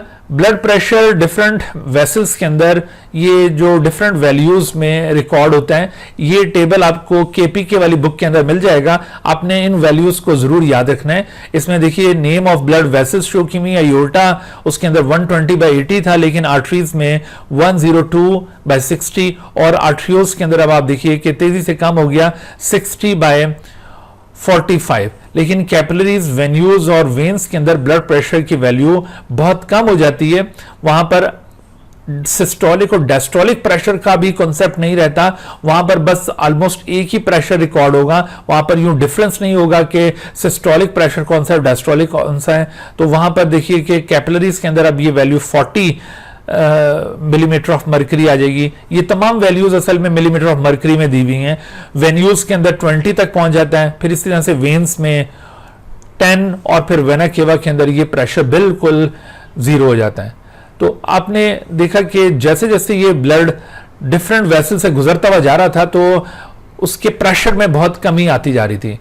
लेकिन what about the rate of blood flow, यहां पर दूसरा एस्पेक्ट हम डिस्कस कर रहे हैं, रेट ऑफ ब्लड फ्लो। तो रेट ऑफ ब्लड फ्लो कैसे मुमकिन होता है, उससे पहले हम यहां पर एक दो सवालात लेते हैं ताकि हमारा ये कॉन्सेप्ट बिल्कुल क्लियर हो जाए। देखिए, diagram shows the movement of blood through a tissue. एक टिश्यू के थ्रू जब ब्लड की मूवमेंट हो रही है तो eight which label point is the pressure highest. देखो, ब्लड ये यहां से आ रहा है, ये ब्लड की डायरेक्शन है, इस एरो के जरिए इंडिकेट की गई है, और यहां पे जा रहा है, और बीच में ये देखो ये टिश्यू फ्लूइड है और ये कैपिलरी है। तो इसका मतलब ये हुआ कि इस साइड पर क्या है, इस साइड पर आर्टरीज हैं, क्योंकि capillaries originate from the arteries, यानी आर्टरियोल से या मेट आर्टरियोल या फिर वो थॉरोफेयर चैनल। बहरहाल इस साइड पर आर्टीरियल सिस्टम है, तो ये आर्टरीज हैं इस साइड पर, और इस साइड पर क्या है, इस साइड पर डेफिनेटली वेन्स होंगी। तो अब आप देखिए कि ब्लड प्रेशर आर्टरीज में ज्यादा होता है और वेन्स में लोएस्ट होता है और कैपिलरी के अंदर दरमियान में। तो अब पूछा गया है कि eight which label point is the pressure highest, और ये लेबल पॉइंट कौन कौन से हैं, उनमें से एक ए है, बी है, सी है और डी है। तो अब आप देखिए कि किसके अंदर प्रेशर ज्यादा होगा। मेरे ख्याल में बहुत बात क्लियर हो गई है कि प्रेशर लाजमी तौर पर इस डी पॉइंट पे ज्यादा होगा, सी पे कम हो जाएगा, बी पे और कम, और ए पर सबसे कम हो जाएगा, क्योंकि जैसे जैसे ये ब्लड यूं फ्लो करता हो जाएगा तो प्रेशर ने कम होना है। तो ये आपने कॉन्सेप्ट याद रखना है। तो इस तरह से D is the right answer. अच्छा, फिर एक और क्वेश्चन देखिए, इसी से रेलेवेंट है कि the diagram represents the heart and some major blood vessel. ये आपके सामने हार्ट दिखा है और ये मेजर ब्लड वेसल्स हैं। देखो ये हार्ट से ब्लड निकलकर लंग्स को गया बाय मींस ऑफ आर, और उसके बाद फिर एस के जरिए ये वापस आया। उसके बाद अब आप देखिए कि ये पी के जरिए ये ब्लड ना सिर्फ रेस्ट ऑफ द बॉडी को सप्लाई हो रहा है बल्कि ये हेड को भी सप्लाई हो रहा है। और फिर देखिए कि रेस्ट ऑफ द बॉडी से क्यू के जरिए ब्लड कलेक्ट हो रहा है बैक इनटू द हार्ट, और हेड से भी ब्लड वापस कलेक्ट हो रहा है, लेकिन इसको लेबल नहीं किया हुआ। सही हो गया। तो अब हमने चूज करना है कि what are the possible blood pressure in kPa. KPa यानी किलो पास्कल, यहां पर वो मिलीमीटर ऑफ मरकरी के बजाय किलो पास्कल में वैल्यूज दी हुई हैं for the vessels shown in the diagram. तो अब देखो आप कहेंगे हमें तो इनकी वैल्यूज केपी में पता ही कोई नहीं है। यहां पर आपको एग्जैक्टली वैल्यूज का पता होना जरूरी नहीं है, यहां पर जस्ट आपका कॉन्सेप्ट चेक करना है कि किस वेसल के अंदर कितना ब्लड प्रेशर होगा, यानी ज्यादा होगा या कम होगा, उससे आपने इस सवाल को हल करना है। यहां पर जरूरी नहीं है कि आपको इस किलो पास्कल के अंदर वैल्यूज पता होंगी तो तब ये सवाल आप हल कर सकेंगे। अब आप देखो जरा समझने की कोशिश करें कि पी क्या चीज है। तो पी जो है ना, ये लाजमी तौर पर ये देखो, ये P must be the aorta, this must be the aorta. हम इसको साथ यहां लिख लेते हैं कि ये दरअसल अयोर्टा है जो कि ऑक्सीजनेटेड ब्लड को सप्लाई कर रहा है to rest of the body, head वाली साइड पर भी और लोअर बॉडी रीजन में। Then what is Q. तो क्यू देखो ये रेस्ट ऑफ द बॉडी से ब्लड को कलेक्ट करता हुआ लेकर आ रहा है, हेड वाली साइड से नहीं बल्कि लोअर बॉडी से। तो इसका मतलब है कि Q must be inferior vena cava, inferior vena cava ये होगा। और व्हाट अबाउट आर। आर क्या चीज है, तो R must be the pulmonary artery, जो हार्ट से डीऑक्सीनेटेड ब्लड को लंग्स के अंदर लेकर जा रही है। तो R must be pulmonary artery, ठीक है, ये पल्मोनरी आर्टरी होगी। एंड व्हाट अबाउट एस, तो एस ये पल्मोनरी वेन होनी चाहिए, पल्मोनरी वेन। अच्छा, अब आप देखिए सबसे ज्यादा ब्लड प्रेशर किसके अंदर होगा। पूछा गया है कि what are the possible blood pressures for the vessels shown on the diagram. Possible blood pressures आपने बताने, तो अयोर्टा के अंदर सबसे ज्यादा होना चाहिए। अब देखो ये जितनी भी वैल्यूज यहां पे दी हुई है ना, उनमें आपने अयोर्टा में हाईएस्ट, तो अयोर्टा वाली वैल्यूज को आप कंपेयर कर लें 1, 4, 16, 16। इसका मतलब है भाई ए भी नहीं होगा, बी भी नहीं हो सकता, क्योंकि यहां तो वैल्यूज बहुत कम दी हुई हैं। तो इसका मतलब है कि ये तो बिल्कुल पॉसिबल नहीं है। तो सी या डी हो सकता है क्योंकि यहां पर हाईएस्ट वैल्यू दी हुई है। Is that clear. अच्छा, फिर हमने बात की थी कि वेना केवा में लोएस्ट प्रेशर होना चाहिए, लोएस्ट। अब आप देखिए कि इन चारों को कंपेयर करें तो इधर आप देखिए कि 4 है, 16 है, 2 है, 4 है। तो लोएस्ट वैल्यू कहां पर मिली आपको। ए और बी तो हमने वैसे रिजेक्ट कर दिए थे, इनको तो देखने की जरूरत नहीं है। अब सी और डी में 2 और 4, तो इसका मतलब सी के अंदर 2 ये लोएस्ट है और ये थोड़ी सी ज्यादा है, तो ये डी नहीं होना चाहिए, सी होना चाहिए। मजीद आप देख लें पल्मोनरी आर्टरी, तो पल्मोनरी आर्टरी के अंदर ब्लड प्रेशर अयोर्टा से कम होगा लेकिन बाकी वेसल से ज्यादा होगा। तो अयोर्टा से कम जो वैल्यू आ रही है आप देखिए कि वो ये 4 ही आ रही है। तो इसका मतलब है कि ये पल्मोनरी आर्टरी का प्रेशर बिल्कुल ठीक है। और फिर ये पल्मोनरी वेन के अंदर आपको जस्ट ये 1 मिलना चाहिए, यानी बिल्कुल कम। तो चूंकि लंग से ये प्रेशर आ रहा होता है तो यहां पर इवन वेना केवा से भी कम होता है। तो ये इधर देखिए 1 किलो पास्कल है। तो right answer must be the C. तो आपने बच्चों नोट किया कि हमें देखो किलो पास्कल्स के अंदर वैल्यूज का पता नहीं था, यहां पर उन वैल्यूज का पता होना जरूरी भी नहीं है। आप उनके बगैर भी यहां पर जस्ट ये कॉन्सेप्ट की बुनियाद पर इसको सॉल्व कर सकते हैं, क्योंकि अभी आपने जो ब्लड प्रेशर की वेरिएशन देखी डिफरेंट बॉडी पार्ट्स के अंदर, उसकी बुनियाद पर यह सवाल हल हो रहा है। फिर आप देखिए एक और क्वेश्चन है कि the diagram shows the changes in pressure in the aorta and the left ventricle during 1 complete heartbeat. इसमें देखो अयोर्टा और लेफ्ट वेंट्रिकल के अंदर ये प्रेशर शो किए गए हैं। यहां पर देखो ये प्रेशर इन द अयोर्टा इस डार्क लाइन के जरिए शो किया गया है, और pressure in the left ventricle ये आपको इस लाइन के जरिए दिखाया जा रहा है, नैरो लाइन के जरिए। अब आप देखिए कि सवाल क्या पूछा जा रहा है कि what causes the increase in the pressure between point X and Y. Point X और वाई, एक्स पर ये प्रेशर अभी कम है और वाई पर ये प्रेशर ज्यादा हो गया है, तो पूछा है कि कौन सा फैक्टर है जो प्रेशर को बढ़ाने का बाइस बन रहा है। तो अब आप देखिए कि contraction of the left ventricle, उसकी वजह से ये प्रेशर बढ़ रहा है, या contraction of the contraction of left atrium उसकी वजह से बढ़ रहा है, या कॉन्ट्रैक्शन ऑफ लेफ्ट वेंट्रिकल की वजह से बढ़ रहा है, या फिर relaxation of the left atrium. देखो बच्चों, रिलैक्सेशन की वजह से तो प्रेशर बढ़ेगा नहीं, इस वजह से सी और डी को तो आप रिजेक्ट कर दें, क्योंकि यहां दोनों में रिलैक्सेशन की बात हो रही है। तो relaxation does not contribute in the development of pressure. जब रिलैक्सेशन होगी मसल्स की, उस वक्त तो ये प्रेशर कम होना शुरू हो जाता है। लिहाजा ए और बी में से कोई आंसर होगा। अब ए और बी में से क्या आंसर होगा? तो एक में दिया हुआ है contraction of the left atrium. तो लेफ्ट एट्रियम के अंदर बेटा कॉन्ट्रैक्शन हो तो ऐसी सूरत में कोई ब्लड प्रेशर ये अयोर्टा के अंदर और लेफ्ट वेंट्रिकल के अंदर क्या बढ़ जाएगा, इसका कोई रिलेशन नहीं है। बट अगर ये contraction in the left ventricle हो तो लेफ्ट वेंट्रिकल के अंदर भी प्रेशर बढ़ेगा, और डेफिनेटली जब ब्लड प्रेशर से अयोर्टा में दाखिल होगा तो अयोर्टा के अंदर भी प्रेशर बढ़ेगा। इस वजह से जो राइट आंसर यहां पे बन रहा है वो ये बी आंसर होगा। अच्छा, फिर आप देखिए कि हम ब्लड प्रेशर को तो कवर कर चुके हैं, अब जरा रेट ऑफ ब्लड फ्लो की बात कर लेते हैं। यहां पर rate of blood flow arteries और वेन्स में अगर हम कंपेयर करें, आर्टरीज और जबकि दूसरी तरफ वेन्स, आर्टरीज के अंदर तो ब्लड का फ्लो दरअसल ब्लड प्रेशर की वजह से होगा। ठीक है, यहां पर हमने कौन सा फैक्टर याद रखना है? Due to blood pressure. यहां पर blood pressure is responsible for the flow of blood, क्योंकि ब्लड प्रेशर आर्टरीज के अंदर इतना ज्यादा होता है कि उस प्रेशर की वजह से ब्लड फ्लो करता हुआ जा रहा होता है।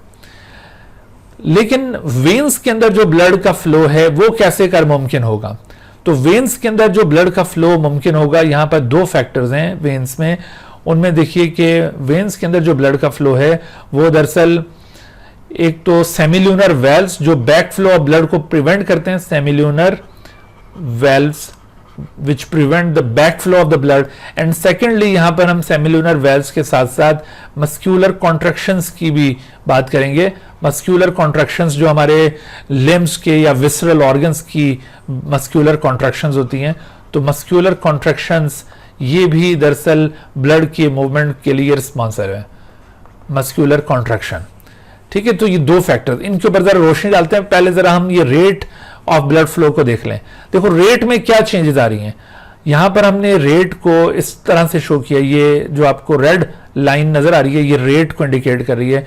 तो अयोर्टा के अंदर जो रेट है वो अप्रोक्सीमेटली आप यूं कह लें कि 50 सेंटीमीटर पर सेकंड ये रेट है, यानी कितना फासला ये वेलोसिटी, किस वेलोसिटी से ये फ्लो हो रहा है ब्लड, कि तकरीबन 50 सेंटीमीटर का फासला एक सेकंड में तय हो जाए। इस रफ्तार से, इस वेलोसिटी से ये आपको ब्लड अयोर्टा के अंदर फ्लो होता हुआ दिखाई दे रहा है। लेकिन अयोर्टा से जैसे जैसे ब्लड फ्लो करके आगे आर्टरीज में जाता है तो ब्लड का जो फ्लो है वो थोड़ा सा नीचे आ जाता है, यानी अब ये उतना नहीं रहेगा बल्कि उससे कम हो जाएगा। आर्टरीज में तेजी से ये कम होता जाएगा, इवन आर्टरियोल्स के अंदर बहुत ज्यादा तेजी से ये कम होगा। जैसे अभी हमने जिक्र किया था ना कि कौन से वेस्क्यूलर रीजन के अंदर ब्लड प्रेशर क्विकली डिक्लाइन होता है, तो वो हमने आर्ट्रियोल चूज किया था। सिमिलरली आपसे अगर ये पूछा जाए कि इन विच वेस्क्यूलर रीजन, ये असल में जितनी भी डिफरेंट ब्लड वेसल्स हैं इनको वेस्क्यूलर रीजन्स कहा जा सकता है, तो ये किस वेस्क्यूलर रीजन के अंदर rate of blood flow quickly decline हो रहा है, तो वो आपने अगेन आर्ट्रियोल याद रखना है। यहां पर rate of blood flow quickly decline हो रहा है, और कैपिलरीज के अंदर ये rate of blood flow least हो जाएगा, लीस्ट। फिर उसके बाद वेन्यूज के अंदर ब्लड का जो रेट है, रेट ऑफ ब्लड फ्लो फिर दोबारा बढ़ना शुरू हुआ है। वेन्यूज के अंदर बहुत तेजी से ये इंक्रीज होगा, और वेन्स में, वेन्यूज में इतना तेजी से इंक्रीज नहीं होगा, लेकिन वेन्स के अंदर ये बहुत तेजी से इंक्रीज होगा रेट ऑफ ब्लड फ्लो, और अल्टीमेटली जब वेना केवा तक ब्लड पहुंचेगा तो rate of blood flow almost उतना ही हो चुका होगा जितना कि अयोर्टा में है। एग्जैक्टली तो नहीं, लेकिन ऑलमोस्ट आप कह लें कि तकरीबन उतना ही रेट ऑफ ब्लड फ्लो बन जाएगा जितना कि अयोर्टा में था। ठीक है, तो आपने नोट किया कि यहां पर ये जो रेट ऑफ ब्लड फ्लो के अंदर वेरिएशन आई है, इस वेरिएशन का रीजन क्या है? देखो, आर्टरीज के अंदर तो हमने मान लिया कि blood pressure is responsible for the rate of blood flow, but which factors are responsible in the veins? तो veins में आपने ये दो factors याद रखने हैं। एक तो semilunar valves का पैटर्न जो throughout the veins in lower body region मौजूद है, which prevent the back flow of the blood एक दफा एक साइड पे चला जाए तो वापस बैक नहीं हो पाएगा। और दूसरा जो हमारी veins के गिर्द मसल्स मौजूद होते हैं, हमारे स्केलेटल मसल्स हैं, खासतौर पर देखिए जो हमारे लेग के अंदर, लोअर लेग के अंदर काफ मसल्स होते हैं ना, तो काफ मसल्स में ये एबिलिटी मौजूद है कि वो वेन्स के अंदर ब्लड को प्रोपेल करते रहते हैं। तो इसी वजह से काफ मसल को पेरिफेरल हार्ट भी कहा जाता है। ठीक है, ये टर्म भी आप याद रखिए कि पेरिफेरल हार्ट, यानी एक तो हमारा ये सेंट्रल हार्ट है जो थोरेसिक कैविटी में मौजूद है, इसके अलावा पेरिफेरल हार्ट क्या चीज है? तो पेरिफेरल हार्ट आपने याद रखना है, ये दरअसल हमारे पिंडली के अंदर, लोअर लेग के अंदर जो काफ मसल्स मौजूद हैं, उन काफ मसल्स को दरअसल पेरिफेरल हार्ट का खिताब दिया गया, क्योंकि उसकी वजह से, उसकी कॉन्ट्रैक्शन की वजह से वेन्स के अंदर, जो हमारी लोअर लेग के अंदर वेन्स हैं, उनके अंदर ब्लड का फ्लो मुमकिन हो रहा होता है, और फिर सेमिल्यूनर वेल्व्स उसको बैक फ्लो नहीं होने देते, और यूं ब्लड आहिस्ता से ऊपर मूव करता रहता है। अच्छा, तो ये तो चलो समझ में आ गया कि भाई आर्टरीज में कौन सा फैक्टर ब्लड के फ्लो को मुमकिन बना रहा है और वेन्स में कौन सा फैक्टर ब्लड के फ्लो को मुमकिन बना रहा है। बट ये जो रेट के अंदर चेंज आ रहा है, ये कैसे आ रहा है? तो रेट के अंदर जो चेंज आ रहा है ना, रेट ऑफ ब्लड फ्लो, उसमें आपने देखा कि अयोर्टा से कम होते होते कैपिलरीज में बिल्कुल कम हो गया, और फिर दोबारा बढ़ना शुरू हुआ, और वेना केवा तक फिर दोबारा से मैक्सिमम के करीब पहुंच गया। तो ये रेट ऑफ ब्लड फ्लो में चेंजेस कैसे आ रही हैं? रेट ऑफ ब्लड फ्लो का ताल्लुक दरअसल total cross sectional area of the vessel system के साथ होता है। Total cross sectional area, total cross sectional area से क्या मुराद है? Total cross sectional area of vessel system. तो वेसल्स के टोटल क्रॉस सेक्शनल एरिया से मुराद ये है, मिसाल के तौर पर ये एक अयोर्टा है और ये एक सिंगल ब्लड वेसल है। अगर हम यहां से इसका सेक्शन कट करें तो सेक्शन को यहां पर अगर हम यूं ऑब्जर्व करते हैं तो देखिए इसका ये इस तरह से करके डायमीटर नजर आ रहा है। तो इस अयोर्टा का ये जो डायमीटर आपको नजर आ रहा है, इसका अगर हम क्रॉस सेक्शनल एरिया काउंट करना चाहें तो आपको पता है कि इसका फार्मूला होता है 2 पाई आर स्क्वायर। ठीक है, पाई आर स्क्वायर। तो ये पाई आर स्क्वायर के जरिए आप इसका एरिया फाइंड आउट कर सकते हैं कि इस सर्कल का ये जो क्रॉस सेक्शन था इसका, इस अयोर्टा का, उसका एरिया कितना है। उसके बाद फिर आप इसी तरह से ये जो आर्टरीज रीजन है, अगर आप यहां से भी इसी तरह से क्रॉस सेक्शन लें और इसका एरिया फाइंड आउट करें तो अब आप देखिए कि इसका क्रॉस सेक्शन और इसका क्रॉस सेक्शन दोनों के एरिया में डिफरेंस होगा। और अगर मैं आपसे पूछता हूं यहां पर कि किसका क्रॉस सेक्शनल एरिया ज्यादा होगा, तो जाहिर सी बात है कि आपको ये सर्कल बड़ा नजर आ रहा है तो इसका एरिया ज्यादा होगा, ये सर्कल छोटा नजर आ रहा है इसका एरिया कम होगा। लेकिन यहां पर बेटे बात हो रही है total cross sectional area of the vessel system या वेसल रीजन। किसी भी पर्टिकुलर जो वेसल रीजन है उस रीजन का जो टोटल क्रॉस सेक्शन एरिया है उसकी बात हो रही है। मिसाल के तौर पर रीजन से क्या मुराद है? यहां पर रीजन से मुराद है अयोर्टा एक रीजन है, और फिर इसी तरह से आर्टरीज एक रीजन है, आर्ट्रियोज एक रीजन है, कैपिलरीज एक रीजन है, इसी तरह से venules, veins and vena cava, these are different regions of vessels. तो ये डिफरेंट वेसल रीजन्स का जो टोटल क्रॉस सेक्शन एरिया है, चूंकि अयोर्टा सिर्फ एक वेसल है लिहाजा इसका जो क्रॉस सेक्शनल एरिया आएगा वही होगा। लेकिन यहां पर आर्टरीज रीजन के अंदर अगर आप total cross sectional area count करें तो यहां पर नंबर ऑफ आर्टरीज तो बहुत ज्यादा आ जाएंगी इस रीजन के अंदर। ये एक आर्टरी, दूसरी, तीसरी, क्योंकि बॉडी के अंदर आर्टरीज तो बेशुमार हैं। तो इस तरह से अगर हम तमाम आर्टरीज का इंडिविजुअल क्रॉस सेक्शनल एरिया लेकर उसको सम अप करते हैं तो टोटल क्रॉस सेक्शनल एरिया आ जाएगा, and that total cross sectional area must be greater than this total cross sectional area of the aorta. तो आपने नोट किया कि total cross sectional area aorta के बाद आर्टरीज के अंदर इंक्रीज हो गया, डिक्रीज नहीं हुआ। दोबारा याद रखो बेटा कि यहां पर हम इंडिविजुअल क्रॉस सेक्शनल एरिया की बात नहीं कर रहे। इंडिविजुअल क्रॉस सेक्शनल एरिया में तो अयोर्टा का ज्यादा होगा और आर्टरी का कम होगा और आर्ट्रियोल का और कम हो जाएगा, लेकिन हम यहां पर इंडिविजुअल क्रॉस सेक्शनल एरिया की बात नहीं कर रहे, हम टोटल क्रॉस सेक्शनल एरिया की बात करें तो टोटल क्रॉस सेक्शनल एरिया ये आर्टरीज रीजन का अयोर्टा रीजन से ज्यादा होगा। सिमिलरली अब आर्ट्रियोल रीजन का अगर हम टोटल क्रॉस सेक्शनल एरिया करें तो देखो यहां से भी हम ये क्रॉस सेक्शन इसका कट करते हैं और इस क्रॉस सेक्शन को जब हम ऑब्जर्व करते हैं तो इंडिविजुअल क्रॉस सेक्शनल एरिया तो यहां पर अगरचे बहुत कम नजर आ रहा है, लेकिन चूंकि आर्ट्रियोल्स का नंबर बहुत ज्यादा है पूरी बॉडी के, अगर हम आर्ट्रियोल्स को काउंट करें तो इस तरह से आर्ट्रियोल्स का नंबर तो बहुत ज्यादा हो जाएगा। और अगर हम हर एक का क्रॉस सेक्शनल एरिया अगरचे वो बहुत कम है लेकिन सम अप करते जाएं और जो टोटल क्रॉस सेक्शनल एरिया हमारे पास यहां पर आएगा तो वो total cross sectional area arteries के एरिया से भी ज्यादा होगा और ऑब्वियसली अयोर्टा से भी वो ज्यादा होगा।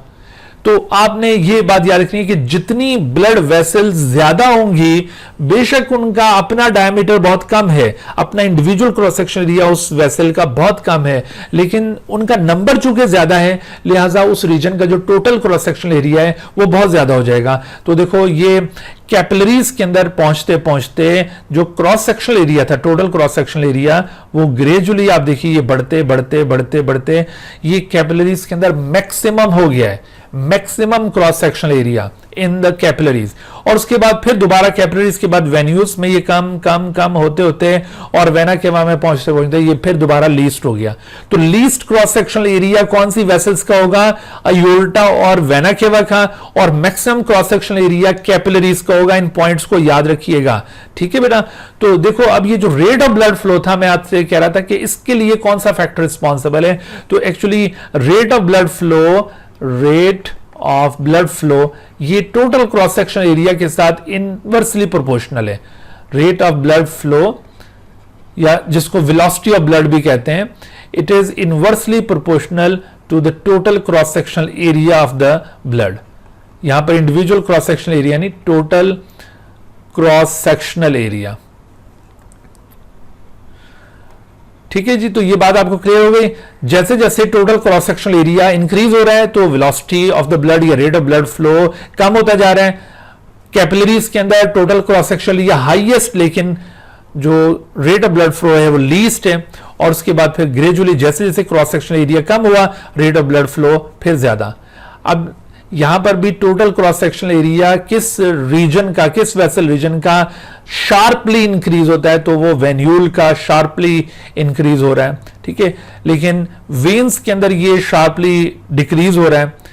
तो बिल्कुल उसी तरह से रेट ऑफ ब्लड फ्लो भी आपने इन्हीं रीजन्स में याद रखना है कि आर्ट्रियोल्स के अंदर, आर्ट्रियोल्स में चूंकि टोटल क्रॉस सेक्शनल एरिया तेजी से इंक्रीज हो रहा है तो ब्लड फ्लो तेजी से डिक्रीज हो रहा है, और जबकि वेन्स में टोटल क्रॉस सेक्शनल एरिया तेजी से डिक्रीज हो रहा है तो rate of blood flow increase हो रहा है। सही, तो इन पॉइंट्स को माइंड में रखते हुए आपने ये चीजें कवर करनी है। यहां पर देखो कई एक सवाल बन सकते हैं इन क्रॉस सेक्शनल एरिया के हवाले से। ये जो डिफरेंट वेसल रीजन्स का मैंने जिक्र किया है तो इनमें इनका सीक्वेंस भी पूछा जा सकता है कि सबसे ज्यादा किसमें, उससे कम किसमें, उससे कम किसमें। यहां पर आपको ये इस तरह से डिफरेंट रीजन्स के क्रॉस सेक्शनल एरिया के मुतालिक भी पूछा जा सकता है। अच्छा, और ये इसी तरह से वेलोसिटी के हवाले से भी क्वेश्चंस हो सकते हैं। और देखो कि ये जो कैपिलरीज हैं यहां पर वेलोसिटी सबसे कम है, और अगर पूछा जाए कि भाई यहां पे वेलोसिटी कम होने का रीजन क्या है, क्यों कम है, तो एक तो रीजन आपने कहना है कि ये जो total cross sectional area highest है, लेकिन पर्पस क्या था, क्यों यहां पर ये लीस्ट वेलोसिटी रखी गई है। तो आपने अभी नोट किया था कि कैपिलरीज असल में वो रीजन है जहां से एक्सचेंज ऑफ मटेरियल होगा, लिहाजा कैपिलरीज में से जब ब्लड गुजर रहा होता है ना तो बहुत ही सुस्त रवि से वो गुजर रहा होता है ताकि हमारे बॉडी टिश्यूज ने जो भी चीज उनके साथ एक्सचेंज करनी है वो इजीली एक्सचेंज हो जाए। अच्छा, उससे आगे हम बढ़ते हैं तो ये आपके सामने ये भी केपी के बुक से एक टेबल यहाँ पे आपको दिखाया गया है। आपने ये याद रखना है, यहाँ पर डिफरेंट बॉडी ऑर्गन्स, उनके अंदर एट रेस्ट और ड्यूरिंग स्ट्रेनियस एक्सरसाइज, यानी बहुत ज्यादा विगरस एक्सरसाइज जब आप कर रहे होते हैं तो ऐसी सूरत में जो ब्लड फ्लो है उसमें क्या चेंजेस आ रही होती हैं मिलीलीटर पर मिनट के लिहाज से। तो आप देखो कि हार्ट के अंदर ये एट रेस्ट 250 है तो 750 हो जाएगा ड्यूरिंग स्ट्रेनियस एक्सरसाइज, जब बहुत ज्यादा एक्सरसाइज कर रहे हैं। किडनी के अंदर वेरिएशन है, स्केलेटल मसल, तो आपने ये डिफरेंट ऑर्गन्स के अंदर ये वेरिएशन इन ब्लड फ्लो याद रखनी है। ये टेबल हमने केपी के बुक से लिया है, तो आपने देखा है कि अभी जो क्वेश्चंस आ रहे हैं उसमें कोई क्वेश्चन केपी के से आ रहा है, कोई सिंध से आ रहा है, कोई पंजाब से आ रहा है, कोई फेडरल से आ रहा है। तो आप किसी एक बुक पर रिलाय ना कीजिए, ये जो रिलेटेड पॉइंट्स आपको डिफरेंट दूसरी बुक्स के अंदर नजर आ रहे हैं उनको भी आप जरूर कवर करते जाएं। और मैं अपने लेक्चर्स में कोशिश कर रहा हूं कि अब हम आगे आने वाले जितने भी टॉपिक्स कवर करेंगे उसमें हम बाकी तमाम बुक्स के भी जो डिफरेंट पॉइंट्स हैं उनको साथ शामिल करें। अच्छा, आप देखिए एक सवाल, इस हवाले से हम आपसे पूछना चाह रहे हैं कि the diagram shows the blood pressure of a person at rest as the blood leaves the heart. यहां पर आप सोच रहे होंगे कि ये जो इस तरह के मुश्किल से क्वेश्चंस और डायग्राम वाले क्वेश्चंस ये तो बहुत कम आते हैं, तो ये ऐसे क्वेश्चंस क्यों करवाए जा रहे हैं? तो बिल्कुल बेटे, ये इन ऐसे क्वेश्चंस के आने का चांस बिल्कुल होता है, अगरचे इनकी फ्रीक्वेंसी बहुत कम होती है, लेकिन इस बहाने हम इन क्वेश्चंस को डिस्कस करते हुए बहुत सारे कॉन्सेप्ट्स को लर्न कर लेते हैं। जरूरी नहीं है कि एग्जैक्टली यही क्वेश्चन आपके सामने दोबारा आ जाएगा, या इससे मिलता जुलता या इस कॉन्सेप्ट के बेस पर कोई और क्वेश्चन पूछा जा सकता है। तो आपका कॉन्सेप्ट बुनियादी तौर पर क्लियर हो जाए तो फिर आप इजीली ऐसे तमाम सवालात को हल कर सकते हैं। ठीक है, तो आप देखिए कि पूछा गया कि diagram shows the blood pressure of a person at rest, the blood leaves the heart and passes through the arteries and then capillaries. ठीक है भाई, एट रेस्ट ब्लड निकला है हार्ट से, उसके बाद फिर वो डिफरेंट ब्लड वेसल से गुजरता हुआ कैपिलरीज तक पहुंचा है। तो अब पूछा गया है कि which line shows the pressure of the blood as it flows through veins before returning to the heart. ठीक है, जब वो वेन्स के अंदर ब्लड पहुंचता है हार्ट में दाखिल होने से पहले, तो अब आप बताइए कि कौन सी लाइन है। यहां पर वेन के अंदर 4 लाइंस शो की है ना, इनको लेबल किया है A B C D। तो बताइए इसमें से कौन सी लाइन है जो वेन के अंदर प्रेशर को इंडिकेट कर रही है इससे पहले कि ब्लड हार्ट में दाखिल हो। तो आप देखिए कि यहां पर बिल्कुल अभी जो कॉन्सेप्ट हमने डिस्कस किया था ब्लड प्रेशर के अंदर और ब्लड फ्लो के अंदर जो चेंजेस आ रही थी, तो देखो रेट ऑफ ब्लड फ्लो ये हार्ट से निकलने के बाद आर्टरीज में ग्रेजुअली ये डिक्लाइन होता जा रहा है रेट ऑफ ब्लड फ्लो, बल्कि यहां पर प्रेशर की बात हो रही है, प्रेशर ऑफ द ब्लड। तो प्रेशर उसके अंदर भी चेंजेस आ रही हैं। ये जो लाइन ऊपर जा रही है सिस्टोलिक प्रेशर को इंडिकेट कर रही है, और लाइन जो नीचे आ रही है ये डायस्टोलिक प्रेशर को इंडिकेट कर रही है। तो सिस्टोलिक और डायस्टोलिक प्रेशर के दरमियान इस तरह वेरिएशन आ रही है, और फिर उसके बाद ओवरऑल वैल्यू भी कम होती जा रही है। कैपिलरीज तक पहुंचते पहुंचते आपने देखा सिस्टोलिक डायस्टोलिक का फर्क खत्म हो गया, अब यूं बिल्कुल स्ट्रेट लाइन हो गई। पहले जब तक फर्क था तो यूं ऊपर नीचे ऐसे करके जिगजैग लाइन दिखाई थी, अब ये फर्क खत्म हो गया। तो कैपिलरीज में ये ब्लड प्रेशर इस तरह से तेजी से डिक्लाइन होते होते अब आपने गेस करना है कि वेन्स के अंदर क्या होगा। तो वेन्स के अंदर क्या प्रेशर दोबारा बढ़ना शुरू हो जाएगा? नहीं, ऐसा तो नहीं होता, तो इसका मतलब ए नहीं हो सकता। तो जब वेन में प्रेशर बढ़ता ही नहीं है तो फिर ये वाला ऑप्शन भी ठीक नहीं होगा, क्योंकि वेन में तो कैपिलरी से और कम होना है, तो सी को भी हम रिजेक्ट कर देंगे। तो यहां पर स्ट्रेट फॉरवर्ड हम राइट आंसर पर पहुंच जाएंगे। तो आपने देखा कि क्वेश्चन कितना इजी था, लेकिन बाज़ का जो क्वेश्चन की वर्डिंग होती है ना वो उसको डिफिकल्ट बना देती है और बात समझ में नहीं आ रही होती कि पूछा क्या जा रहा है। तो लिहाजा क्वेश्चंस को टैकल करने का तरीका यह है कि आप स्टेटमेंट को जब तक समझ ना आ जाए उसको एक दफा रीड करें, फिर दूसरी दफा रीड करें। जब आपको स्टेटमेंट समझ आ जाएगी तो आप फौरन से उसके आंसर को पिक कर लेंगे। अदरवाइज अगर आपको स्टेटमेंट समझ नहीं आई तो पहले तो आप वैसे ही मुख्तलिफ ऑप्शंस पे छलांगे लगाते रहेंगे और उसके बाद अल्टीमेटली आप किसी गलत ऑप्शन को पिक करने में कामयाब हो जाएंगे। तो ये मैं चाह रहा हूं कि आप ऐसा ना करें, आपने स्टेटमेंट को बगौर पढ़ना है और उसके मुताबिक फिर आंसर पिक करना है। अच्छा बच्चों, अब हमने ये ब्लड प्रेशर और रेट ऑफ ब्लड फ्लो तो डिस्कस कर लिया। अब देखते हैं कि ये जो ब्लड प्रेशर है इसकी रेगुलेशन कैसे होती है। तो रेगुलेशन ऑफ ब्लड प्रेशर के लिए हमारे बॉडी के अंदर मुख्तलिफ जगहों पर खास किस्म के रिसेप्टर्स मौजूद होते हैं जो ब्लड प्रेशर में आने वाली चेंजेस को डिटेक्ट कर रहे होते हैं। इन रिसेप्टर्स को कहा जाता है baroreceptors. Baroreceptors are also called as stretch receptors और इनकी दो काइंड्स होती हैं। एक इनमें से हाई प्रेशर को सेंस करने के लिए ये रिसेप्टर्स होते हैं और दूसरे लो प्रेशर को सेंस करने वाले रिसेप्टर्स हैं। हाई प्रेशर से मुराद है कि जैसे अभी हमने डिस्कस किया था कि एक नॉर्मल पर्सन के अंदर systolic pressure 120 millimetre of mercury और diastolic pressure 80 millimetre of mercury होना चाहिए। अगर ये दोनों वैल्यूज नॉर्मल से इंक्रीज होने लगती हैं तो ऐसी सूरत में हाई प्रेशर बैरोरिसेप्टर स्टिमुलेट हो जाएंगे, और इसी तरह से अगर इन वैल्यूज से ब्लड प्रेशर डिक्लाइन होने लगे तो ऐसी सूरत में लो प्रेशर बैरोरिसेप्टर स्टिमुलेट हो जाएंगे। और ये बैरोरिसेप्टर दोनों केसेस में दरअसल नेगेटिव फीडबैक के मैकेनिज्म के तहत ब्लड प्रेशर को रेगुलेट करवाते हैं। ये जो ब्लड प्रेशर की रेगुलेशन का मैकेनिज्म है इसको कहते हैं बैरो रिफ्लेक्स। इसके लिए टर्म यूज की जाती है बैरो रिफ्लेक्स। और इस बैरो रिफ्लेक्स के अंदर दरअसल ये बैरो रिसेप्टर नेगेटिव फीडबैक प्रोवाइड कर रहे होते हैं। यानी मिसाल के तौर पर इस बैरो रिफ्लेक्स मैकेनिज्म में आप देखिए कि अगर ब्लड प्रेशर हमारा लो हो रहा होगा तो इन लो प्रेशर रिसेप्टर्स के स्टिमुलेशन के नतीजे में ब्लड प्रेशर को इंक्रीज कर दिया जाएगा, और अगर बैरो रिफ्लेक्स के दौरान ये ब्लड प्रेशर हाई हो रहा हो नॉर्मल से तो हाई प्रेशर रिसेप्टर स्टिमुलेट होंगे और बॉडी का जो सिस्टम है वो ब्लड प्रेशर को डिक्लाइन कर देगा। तो इस तरह से बैरो रिफ्लेक्स के अंदर बैरो रिसेप्टर्स ये नेगेटिव फीडबैक के तौर पर एक्ट कर रहे होते हैं। अच्छा, अब ये जो रिसेप्टर्स हैं जो हाई और लो ब्लड प्रेशर को सेंस करते हैं ये होते कहाँ हैं? इन पॉइंट्स को आपने याद रखना है, ये आपसे एमसीक्यूज में पूछे जाते हैं कि हाई प्रेशर बैरोरिसेप्टर्स ये किस जगह पर मौजूद हैं और लो प्रेशर बैरोरिसेप्टर कहां पर मौजूद हैं। तो याद रखो बच्चों कि जो हाई प्रेशर बैरोरिसेप्टर्स हैं they are actually found in the carotid sinus. Carotid sinus किसे कहते हैं?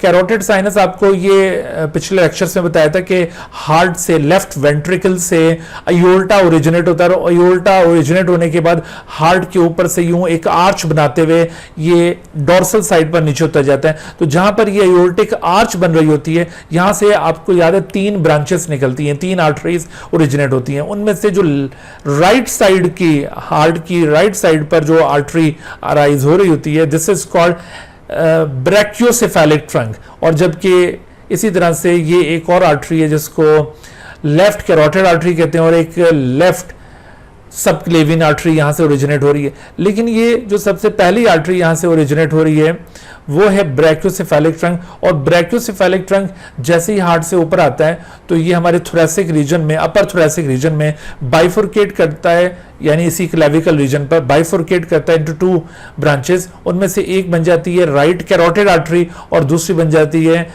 Right subclavian artery. तो आप देखिए कि ये जो पॉइंट होता है ना जहां पर राइट सबक्लेवियन और right carotid arteries brachiocephalic trunk से इमर्ज हो रही होती हैं, this point is called carotid sinus. ये जो जगह है ये कैरोटिड साइनस है दरअसल, और इस कैरोटिड साइनस वाले रीजन के ऊपर यहां पर हाई प्रेशर बैरोरिसेप्टर्स लोकेटेड हैं।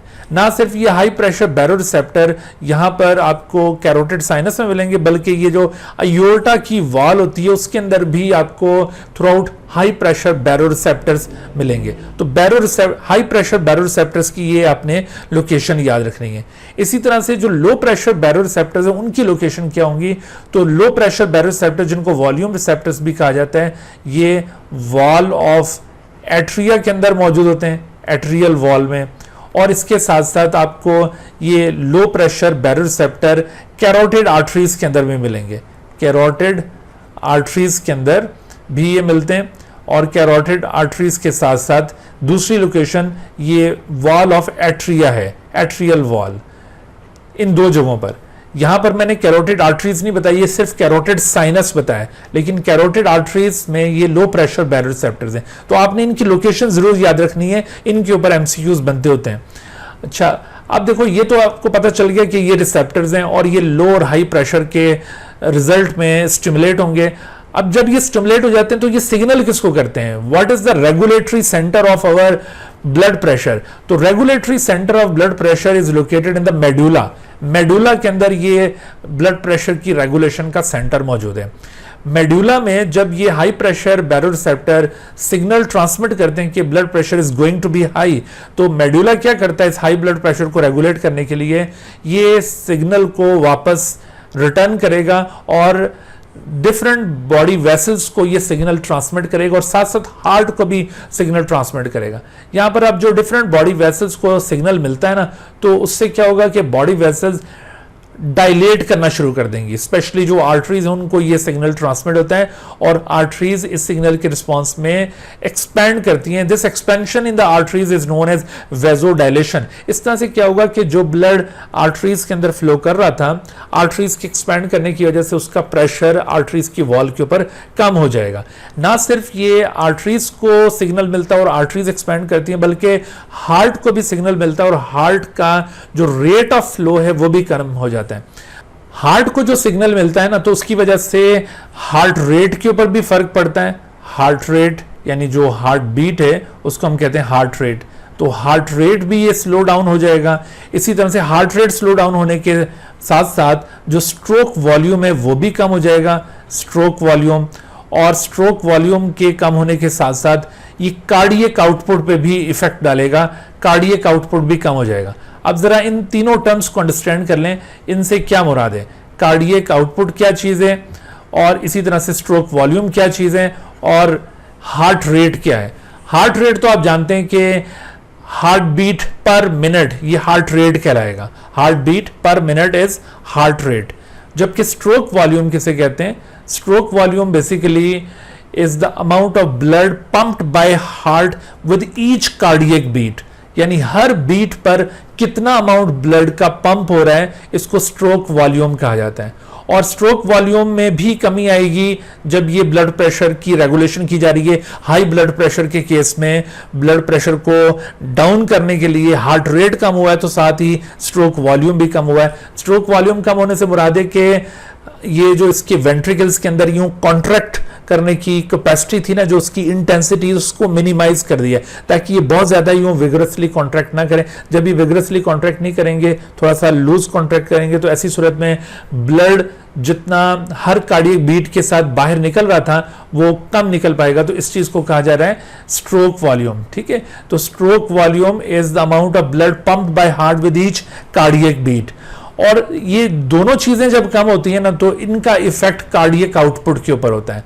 दरअसल कार्डियक आउटपुट क्या होता है, कार्डियक आउटपुट का मतलब है कि the amount of blood pumped by heart in each minute. देखो हर मिनट के अंदर कार्डियक आउटपुट, हर मिनट में कितना ब्लड पंप कर रहा है हार्ट, ये कार्डियक आउटपुट कहलाएगा। और कार्डियक आउटपुट को कैसे आप कैलकुलेट कर सकते हैं, देखो ये जो कार्डियक आउटपुट है, the cardiac output is equal to heart rate. Heart rate के साथ अगर आप मल्टीप्लाई कर दें स्ट्रोक वॉल्यूम को मल्टीप्लाई करें, तो ये कार्डियक आउटपुट आपके पास आ जाता है। ठीक है भाई, कार्डियक आउटपुट, चूंकि ये अमाउंट ऑफ ब्लड है जो एक मिनट के दौरान हार्ट ने पंप करना है, तो ये एक मिनट के दौरान हार्ट कितना ब्लड पंप कर रहा है, ये कैसे हम वर्कआउट करेंगे। तो इसमें हमने ये देखना है कि एक मिनट के दौरान हार्ट ने कितनी दफा बीट किया, तो वो होगा हार्ट रेट में। तो हार्ट रेट को मल्टीप्लाई कर देंगे स्ट्रोक वॉल्यूम के साथ कि हर बीट के अंदर कितना ब्लड पंप हुआ। तो इस तरह से जब आप हार्ट रेट को मल्टीप्लाई कर देते हैं विद स्ट्रोक वॉल्यूम, तो आपके पास कार्डियक आउटपुट आ जाता है। तो याद रखो कि जब ब्लड प्रेशर हाई हो जाए, तो ब्लड प्रेशर को नीचे लाने के लिए ना सिर्फ ये वेजोडाइलेशन होगी, बल्कि ये कार्डियक आउटपुट भी डिक्लाइन हो जाएगा, ये भी लो हो जाएगा, स्ट्रोक वॉल्यूम भी कम होगा, हार्ट रेट भी कम होगा। ये सारी चीजें ब्लड प्रेशर को नीचे लाने के लिए रिक्वायर्ड होती हैं।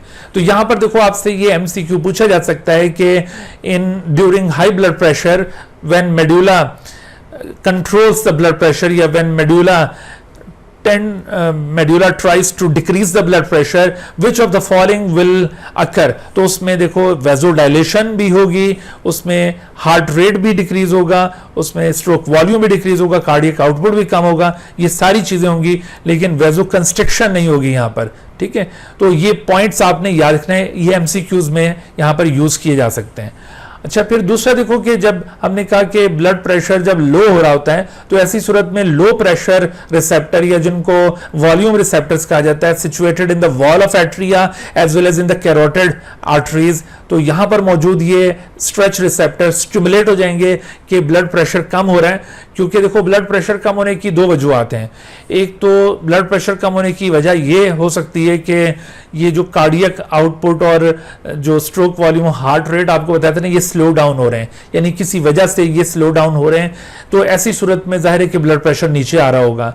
और जब ब्लड प्रेशर नीचे आ रहा हो तो ऐसी सूरत में उसको ऊपर बढ़ाने के लिए क्या करना होगा। तो एक तो मैंने आपको बताया कि इन फैक्टर्स के कम होने से ब्लड प्रेशर नीचे आएगा और नॉर्मल से भी नीचे जा सकता है। दूसरा, अगर ब्लड का वॉल्यूम कम हो जाए, अगर ब्लड का वॉल्यूम, जैसे during the state of dehydration जब बहुत ज्यादा वाटर का लॉस हो रहा होता है और पानी की इतनी सप्लाई होती है, ब्लड वॉल्यूम कम होने लगता है, तो ऐसी सूरत में ब्लड प्रेशर नीचे आ रहा होता है। तो आपको याद होगा कि उस वक्त वो एडीएच हार्मोन प्रोड्यूस होता है और एडीएच हार्मोन वाटर की रीअब्सॉर्प्शन करवाता है ताकि ब्लड का वॉल्यूम पूरा हो सके और ऐसी सूरत में ब्लड प्रेशर भी राइज कर सके। इसी वजह से एडीएच को वैसोप्रेसिन भी कहते हैं क्योंकि वो ब्लड प्रेशर को इंप्रूव करवाता है। लेकिन इस दौरान में जब ये ब्लड प्रेशर लो हो रहा होगा तो ब्लड प्रेशर को अप करने के लिए ये मेडुला भी बंदोबस्त कर रहा होता है।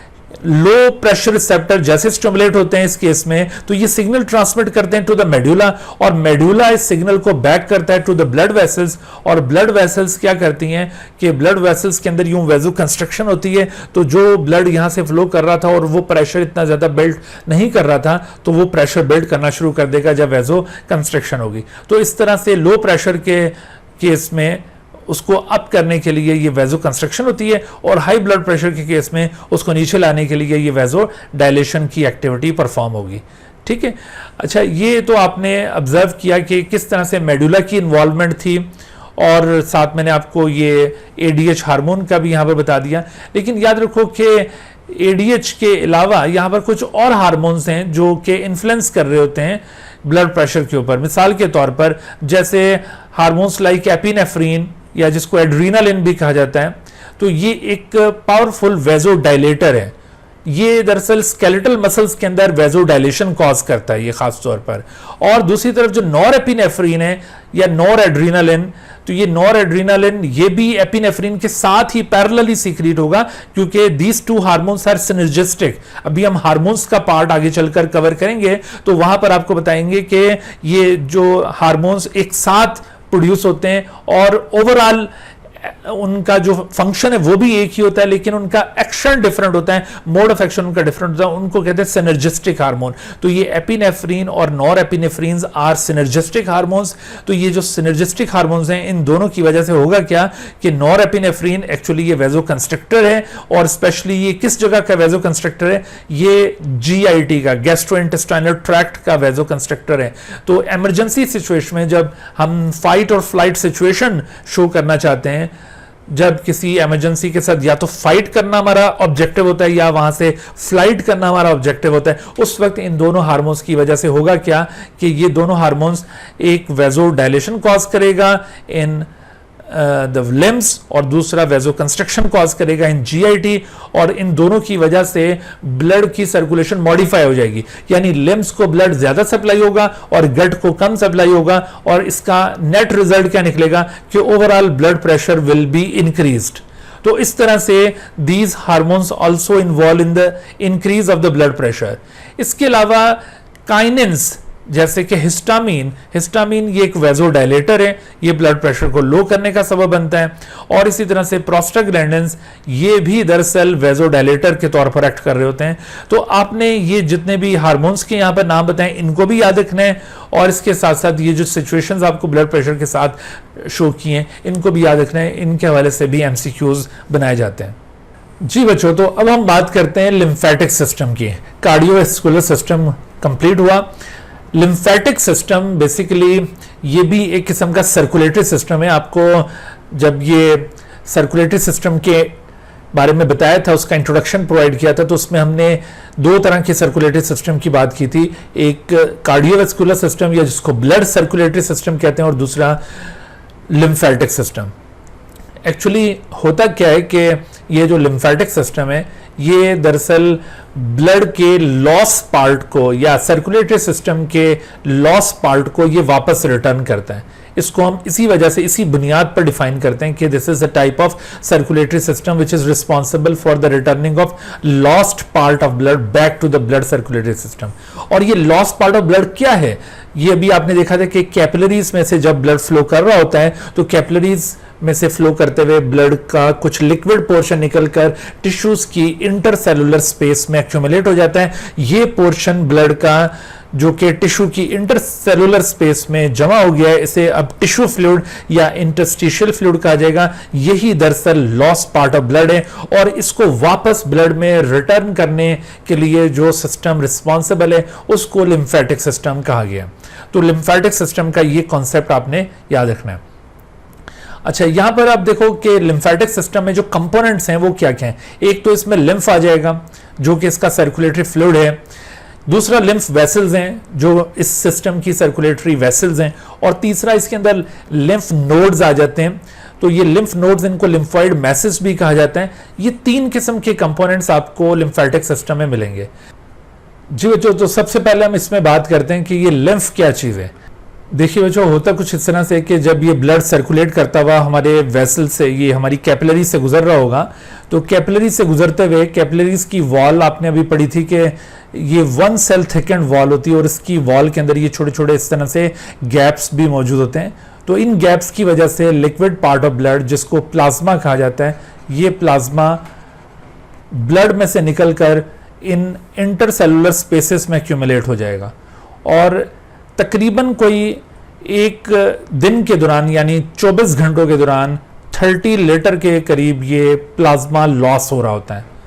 लेकिन इसके साथ साथ प्लाज्मा वापस रिटर्न भी हो रहा होता है, यानी कैपिलरीज दोबारा जब ये चीज़ों को अपटेक करती हैं तो साथ ये प्लाज्मा जो लॉस हुआ था in the form of tissue fluid, जब ये इंटरसेलुलर स्पेस में आ गया तो इसे टिश्यू फ्लूइड कहा गया, तो ये वापस रिटर्न भी हो रहा है। तो ये जब वापस रिटर्न होता है तो इसको अगर आप मेजर करें तो तकरीबन ये 27 लीटर पर 24 आवर्स बन जाता है। यानी आप देखिए कि 30 लीटर लॉस हुआ, 27 लीटर वापस अपटेक हो गया, रीअब्सॉर्ब हो गया। तो डिफरेंस कितना रह गया? डिफरेंस रह गया तकरीबन कोई 3 लीटर्स का। 24 घंटों के दौरान 3 लीटर, ऐसा 3 to 4 लीटर आप इसको अप्रॉक्सीमेटली कंसिडर कर लें। तो ये 3 to 4 लीटर ये तकरीबन कोई ऐसा पोर्शन है हमारे ब्लड का जो कि यूं समझ लें कि लॉस हो रहा है और इसी लॉस पार्ट को वापस रिटर्न करने के लिए ये लिम्फेटिक सिस्टम रिस्पॉन्सिबल है। अब ये जो 3 to 4 लीटर है, सवाल ही पैदा होता है कि ये क्यों नहीं वापस अपटेक होता, रीअब्जॉर्प्शन इसकी क्यों नहीं हो रही है, रीअब्जॉर्प्शन सिर्फ ये 27 लीटर की क्यों हो रही है? तो दरअसल इसका जवाब यह है कि यहां से जो रेट ऑफ लॉस है ना वो ज्यादा है, क्योंकि कैपिलरीज में निग्लिजिबल किस्म का ब्लड प्रेशर भी होता है। इस वजह से लॉस का रेट यहाँ पर उस प्रेशर की वजह से थोड़ा सा ज़्यादा होगा। लेकिन जो कैपिलरीज यहाँ से अपटेक कर रही हैं ना, तो वहाँ कोई किसी प्रेशर के तहत ही अपटेक नहीं हो पा रहा, तो इस वजह से ये जो रेट ऑफ अपटेक है वो थोड़ा सा कम है। तो रेट ऑफ अपटेक कम होने की वजह से और रेट ऑफ लॉस ज़्यादा होने की वजह से ये 3 to 4 लीटर्स का डिफरेंस रह जाता है, जिसको फिर कंप्लीट करने के लिए लिम्फेटिक सिस्टम यहाँ पर मौजूद है। अब ये जो 3 to 4 लीटर लॉस हुआ in the form of tissue fluid, अब ये टिश्यू की इंटरसेलुलर स्पेस में मौजूद है। ये अब कहां जाएगा? ये दरअसल अब लिम्फ कैपिलरीज के अंदर अपटेक हो जाएगा। देखो, लिम्फ कैपिलरीज भी यहां ब्लड कैपिलरीज के आसपास मौजूद हैं। ये आपको ब्लड कैपिलरीज दिखाई हैं, ये टिश्यूज दिखाएं और उसके साथ ही आपको ये ग्रीन कलर में ये लिम्फ कैपिलरीज दिखाई हैं। अब देखो, वो जो 3 to 4 लीटर लॉस की हम बात कर रहे थे, वो 3 to 4 लीटर ये ब्लैक एरोज ये शो की जा रही हैं, थिक ब्लैक एरोज, जिससे ये इंडिकेट किया जा रहा है कि वो पोर्शन यहाँ पर इन लिम्फ कैपिलरीज के अंदर दाखिल हो रहा है। अब सवाल ही पैदा होता है कि लिम्फ कैपिलरीज में ये कैसे दाखिल हो जाता है, ये उसमें क्यों नहीं दाखिल हो पाया था? तो दरअसल आपको जैसे अभी बताया कि कैपिलरीज में से मुसलसल लॉस भी हो रहा था। लिम्फ कैपिलरीज लॉस नहीं करती हैं, ये सिर्फ अपटेक करती हैं। और लिम्फ कैपिलरीज लॉस क्यों नहीं करती हैं? दरअसल लिम्फ कैपिलरीज के अंदर कुछ ऐसे वेल्व्स मौजूद होते हैं जो कि सिर्फ एक डायरेक्शन के अंदर इसको अपटेक करते हैं। मिसाल के तौर पे ये लिम्फ कैपिलरीज में इस तरह से सुराख मौजूद हैं, अपर्चर्स हैं, और इन अपर्चर्स के अंदर यूं ऐसे करके ये वाल्व अपरेटर्स हैं। तो यहां से ये फ्लूइड ऐसे तो जा सकता है, लेकिन ये अंदर से बाहर की तरफ नहीं जा पाएगा, क्योंकि जैसे ही अंदर से बाहर जाने लगेगा तो यहां पर जो वेल्व्स लगे हुए हैं वो वेल्व्स अलाउ नहीं करेंगे।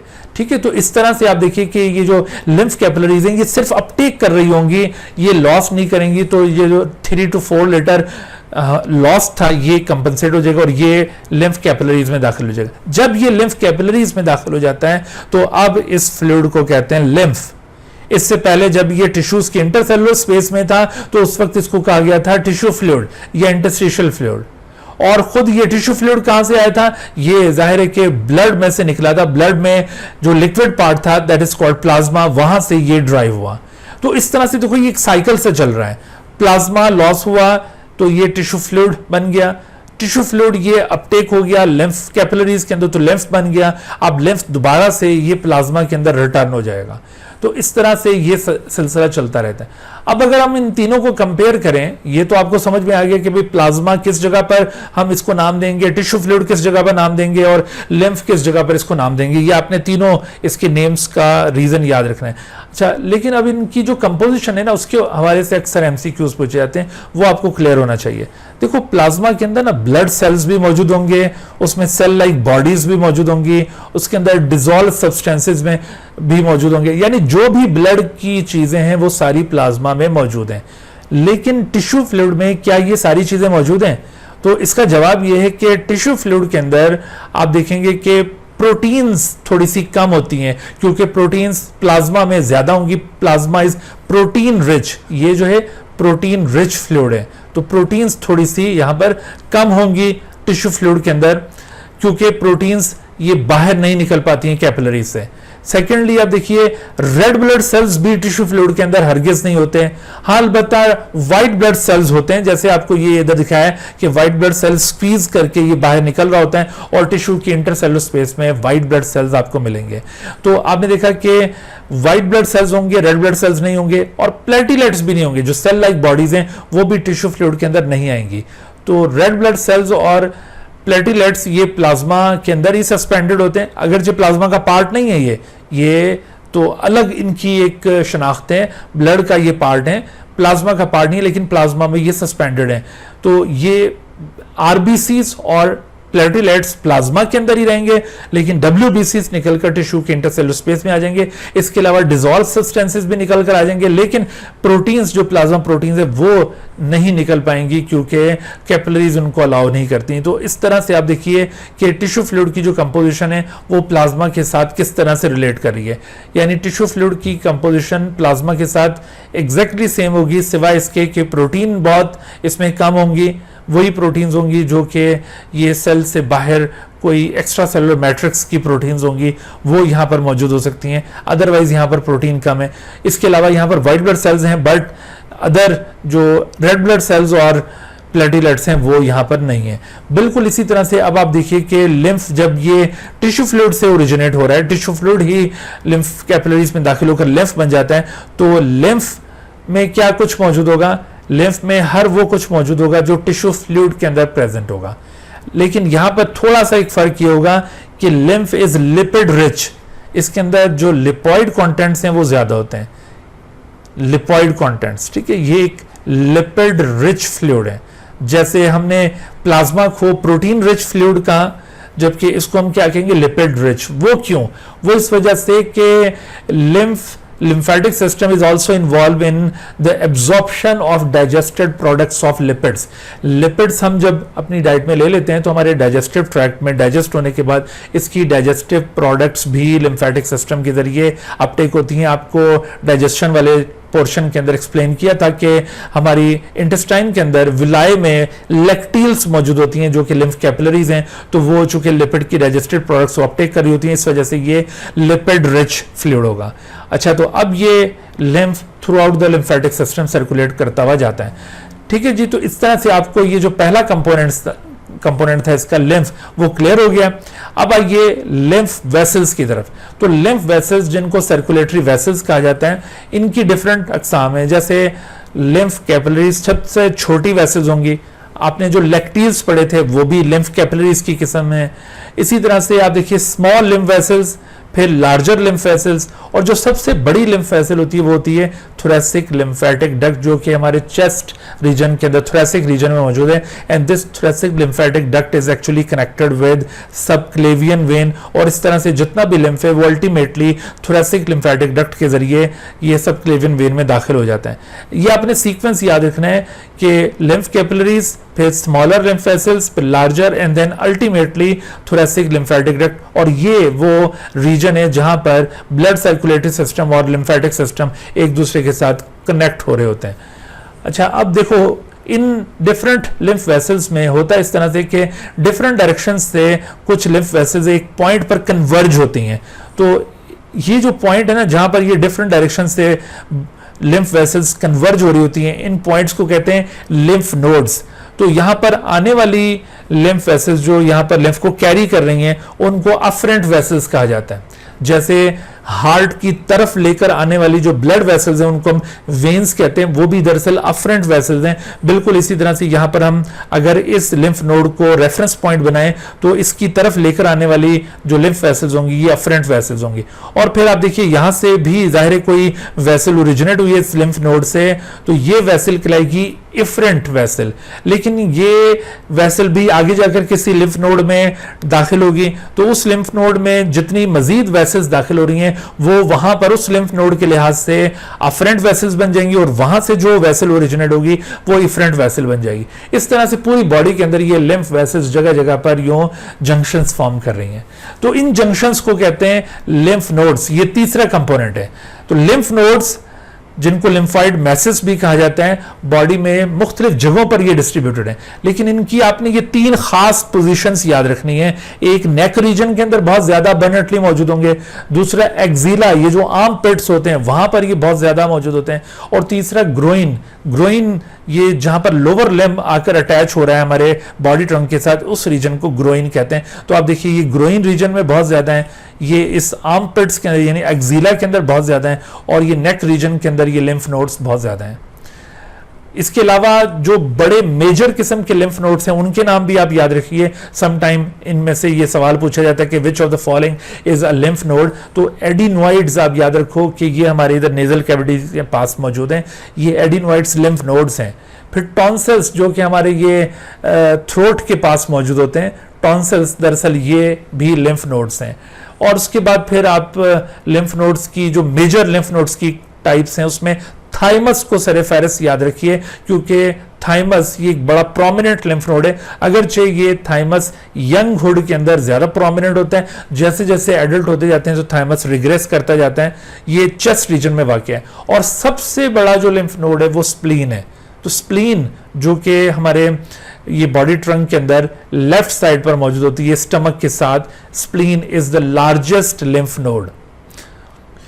तो लिम्फेटिक सिस्टम का दरअसल फंक्शन कुछ इस तरह से कि ये जो कंपोनेंट्स अभी आपको बताएं, तो इन कंपोनेंट्स के इंट्रैक्शन से एक तो ये होगा कि जो भी लॉस पार्ट था उसको रिटर्न किया जाएगा। It returns the loss part of the blood, जो कि टिश्यू फ्लूइड है, और उसको वापस ब्लड सर्कुलेटरी सिस्टम में ये रिटर्न कर रहा है। ये इसका प्राइम फंक्शन है। अगर किसी जगह पर आपसे ये सारे फंक्शंस शेयर किए गए हों और पूछा जाए कि which of the following is the prime function या most important function of the lymphatic system, तो वो दरअसल ये returning of lost part of blood again into the blood circulatory system. लेकिन मीनवाइल यहां पर और क्या कुछ इंश्योर हो रहा है, filtration of blood to remove the foreign particle. Specially ये जो अभी आपको मैंने पार्ट बताया spleen, spleen is involve in the filtration of blood. यहां पर जो ब्लड वेसल्स होती हैं बहुत ही स्मॉल डायमीटर रखती हैं, और यहां से जब ये आरबीसीज गुजरते हैं तो वो आरबीसीज जो यंग होंगे वो स्क्वीज करके गुजर जाएंगे, लेकिन ओल्ड आरबीसीज चूंकि उनके अंदर ये कैपेसिटी स्क्वीज करने की खत्म हो जाती है, इस वजह से ओल्ड आरबीसीज जब ये स्प्लीन में से गुजरते हैं तो रप्चर हो जाते हैं। इस तरह से ये ओल्ड आरबीसीज की रप्चरिंग में इन्वॉल्व हो रहा है, और इस तरह से ओल्ड आरबीसीज की फिल्ट्रेशन में इन्वॉल्व हो रहा है। इसके साथ साथ यहाँ पर बहुत ज्यादा मैक्रोफेजेस भी मौजूद होते हैं, तो कोई भी जो बॉडी का डैमेज सेल यहाँ से गुजरेगा उसको ये मैक्रोफेजेस फेगोसाइटोस कर जाएंगे। और इसके साथ साथ अगर कोई कैंसरस सेल्स यहाँ से गुजरते हैं तो वो क्लियर हो जाएंगे, या फिर कोई फॉरेन पार्टिकल्स हमारे ब्लड में घुसे हुए हैं तो वो भी जब ब्लड यहाँ से गुजरेगा तो उनकी भी फिल्ट्रेशन हो जाएगी। तो बॉडी में याद रखो 2 फिल्ट्रेशन सेंटर हैं, एक किडनी है, किडनी ब्लड में से नाइट्रोजनस वेस्ट को फिल्टर करते हैं, जबकि स्प्लीन ये हमारे ब्लड में से जो फॉरेन पार्टिकल्स हैं या worn out sales, damage cells, उनको ये फिल्टर करते हैं। ठीक है, तो ये इसका लिम्फेटिक सिस्टम का दूसरा रोल हो गया। तीसरा रोल क्या है, जैसे अभी आपको बताया था कि absorption of digested products of lipid from GIT, तो उसके अंदर ये लिम्फेटिक सिस्टम इन्वॉल्व है। और इसका बहुत ही एक और इंपॉर्टेंट फंक्शन वो है formation of blood cell, specially जो लिम्फोसाइट्स हैं, B and T lymphocytes, they are initially produced by the bone marrow, और उसके बाद फिर इनमें से जो टी लिम्फोसाइट्स हैं they are matured in the thymus gland, तो thymus gland is involve in the maturation of the lymphocyte. तो ये लिम्फोसाइट्स की फॉर्मेशन, इसकी डेवलपमेंट, इसके अंदर चूंकि लिम्फेटिक सिस्टम इन्वॉल्व है, और इस तरह से लिम्फेटिक सिस्टम को हम ये भी कंसिडर कर सकते हैं कि ये इम्यूनिटी के अंदर भी इन्वॉल्व है। यानी अगर आपसे पूछा जाए कि which of the following system is involve in the immunity, उसमें सर्कुलेटरी सिस्टम भी हो, लिम्फेटिक सिस्टम भी हो, और बोथ ऑफ देम, तो आपने इन बोथ ऑफ देम को पिक करना है, क्योंकि सर्कुलेटरी सिस्टम के भी ये कंपोनेंट्स होते हैं, ब्लड सेल्स जो इम्यूनिटी प्रोवाइड कर रहे होते हैं, और लिम्फेटिक सिस्टम के साथ भी इनका बड़ा गहरा ताल्लुक होता है। तो इन दोनों ऑप्शंस को आपने पिक करना है। ठीक है बच्चों, तो इस तरह से हमारा ये जो यूनिट था cardiovascular system and lymphatic system यहाँ पर अपने इख्तिताम को पहुँचता है। तो इंशाल्लाह अभी हम इन अगले लेक्चर के अंदर इम्यूनिटी का जो पोर्शन है उसको हम एमडी कैट के पॉइंट ऑफ व्यू से कवर करेंगे। तो तब तक के लिए इजाज़त दीजिए, अल्लाह हाफिज़। Dear viewers, thank you for watching this video. If you have not subscribed this channel, kindly subscribe it and also press the bell icon below so that you could be notified about any new video lecture from Biology Guardian. And also do not hesitate to ask any question regarding this lecture. My contacts are shown on the screen. Thank you once again.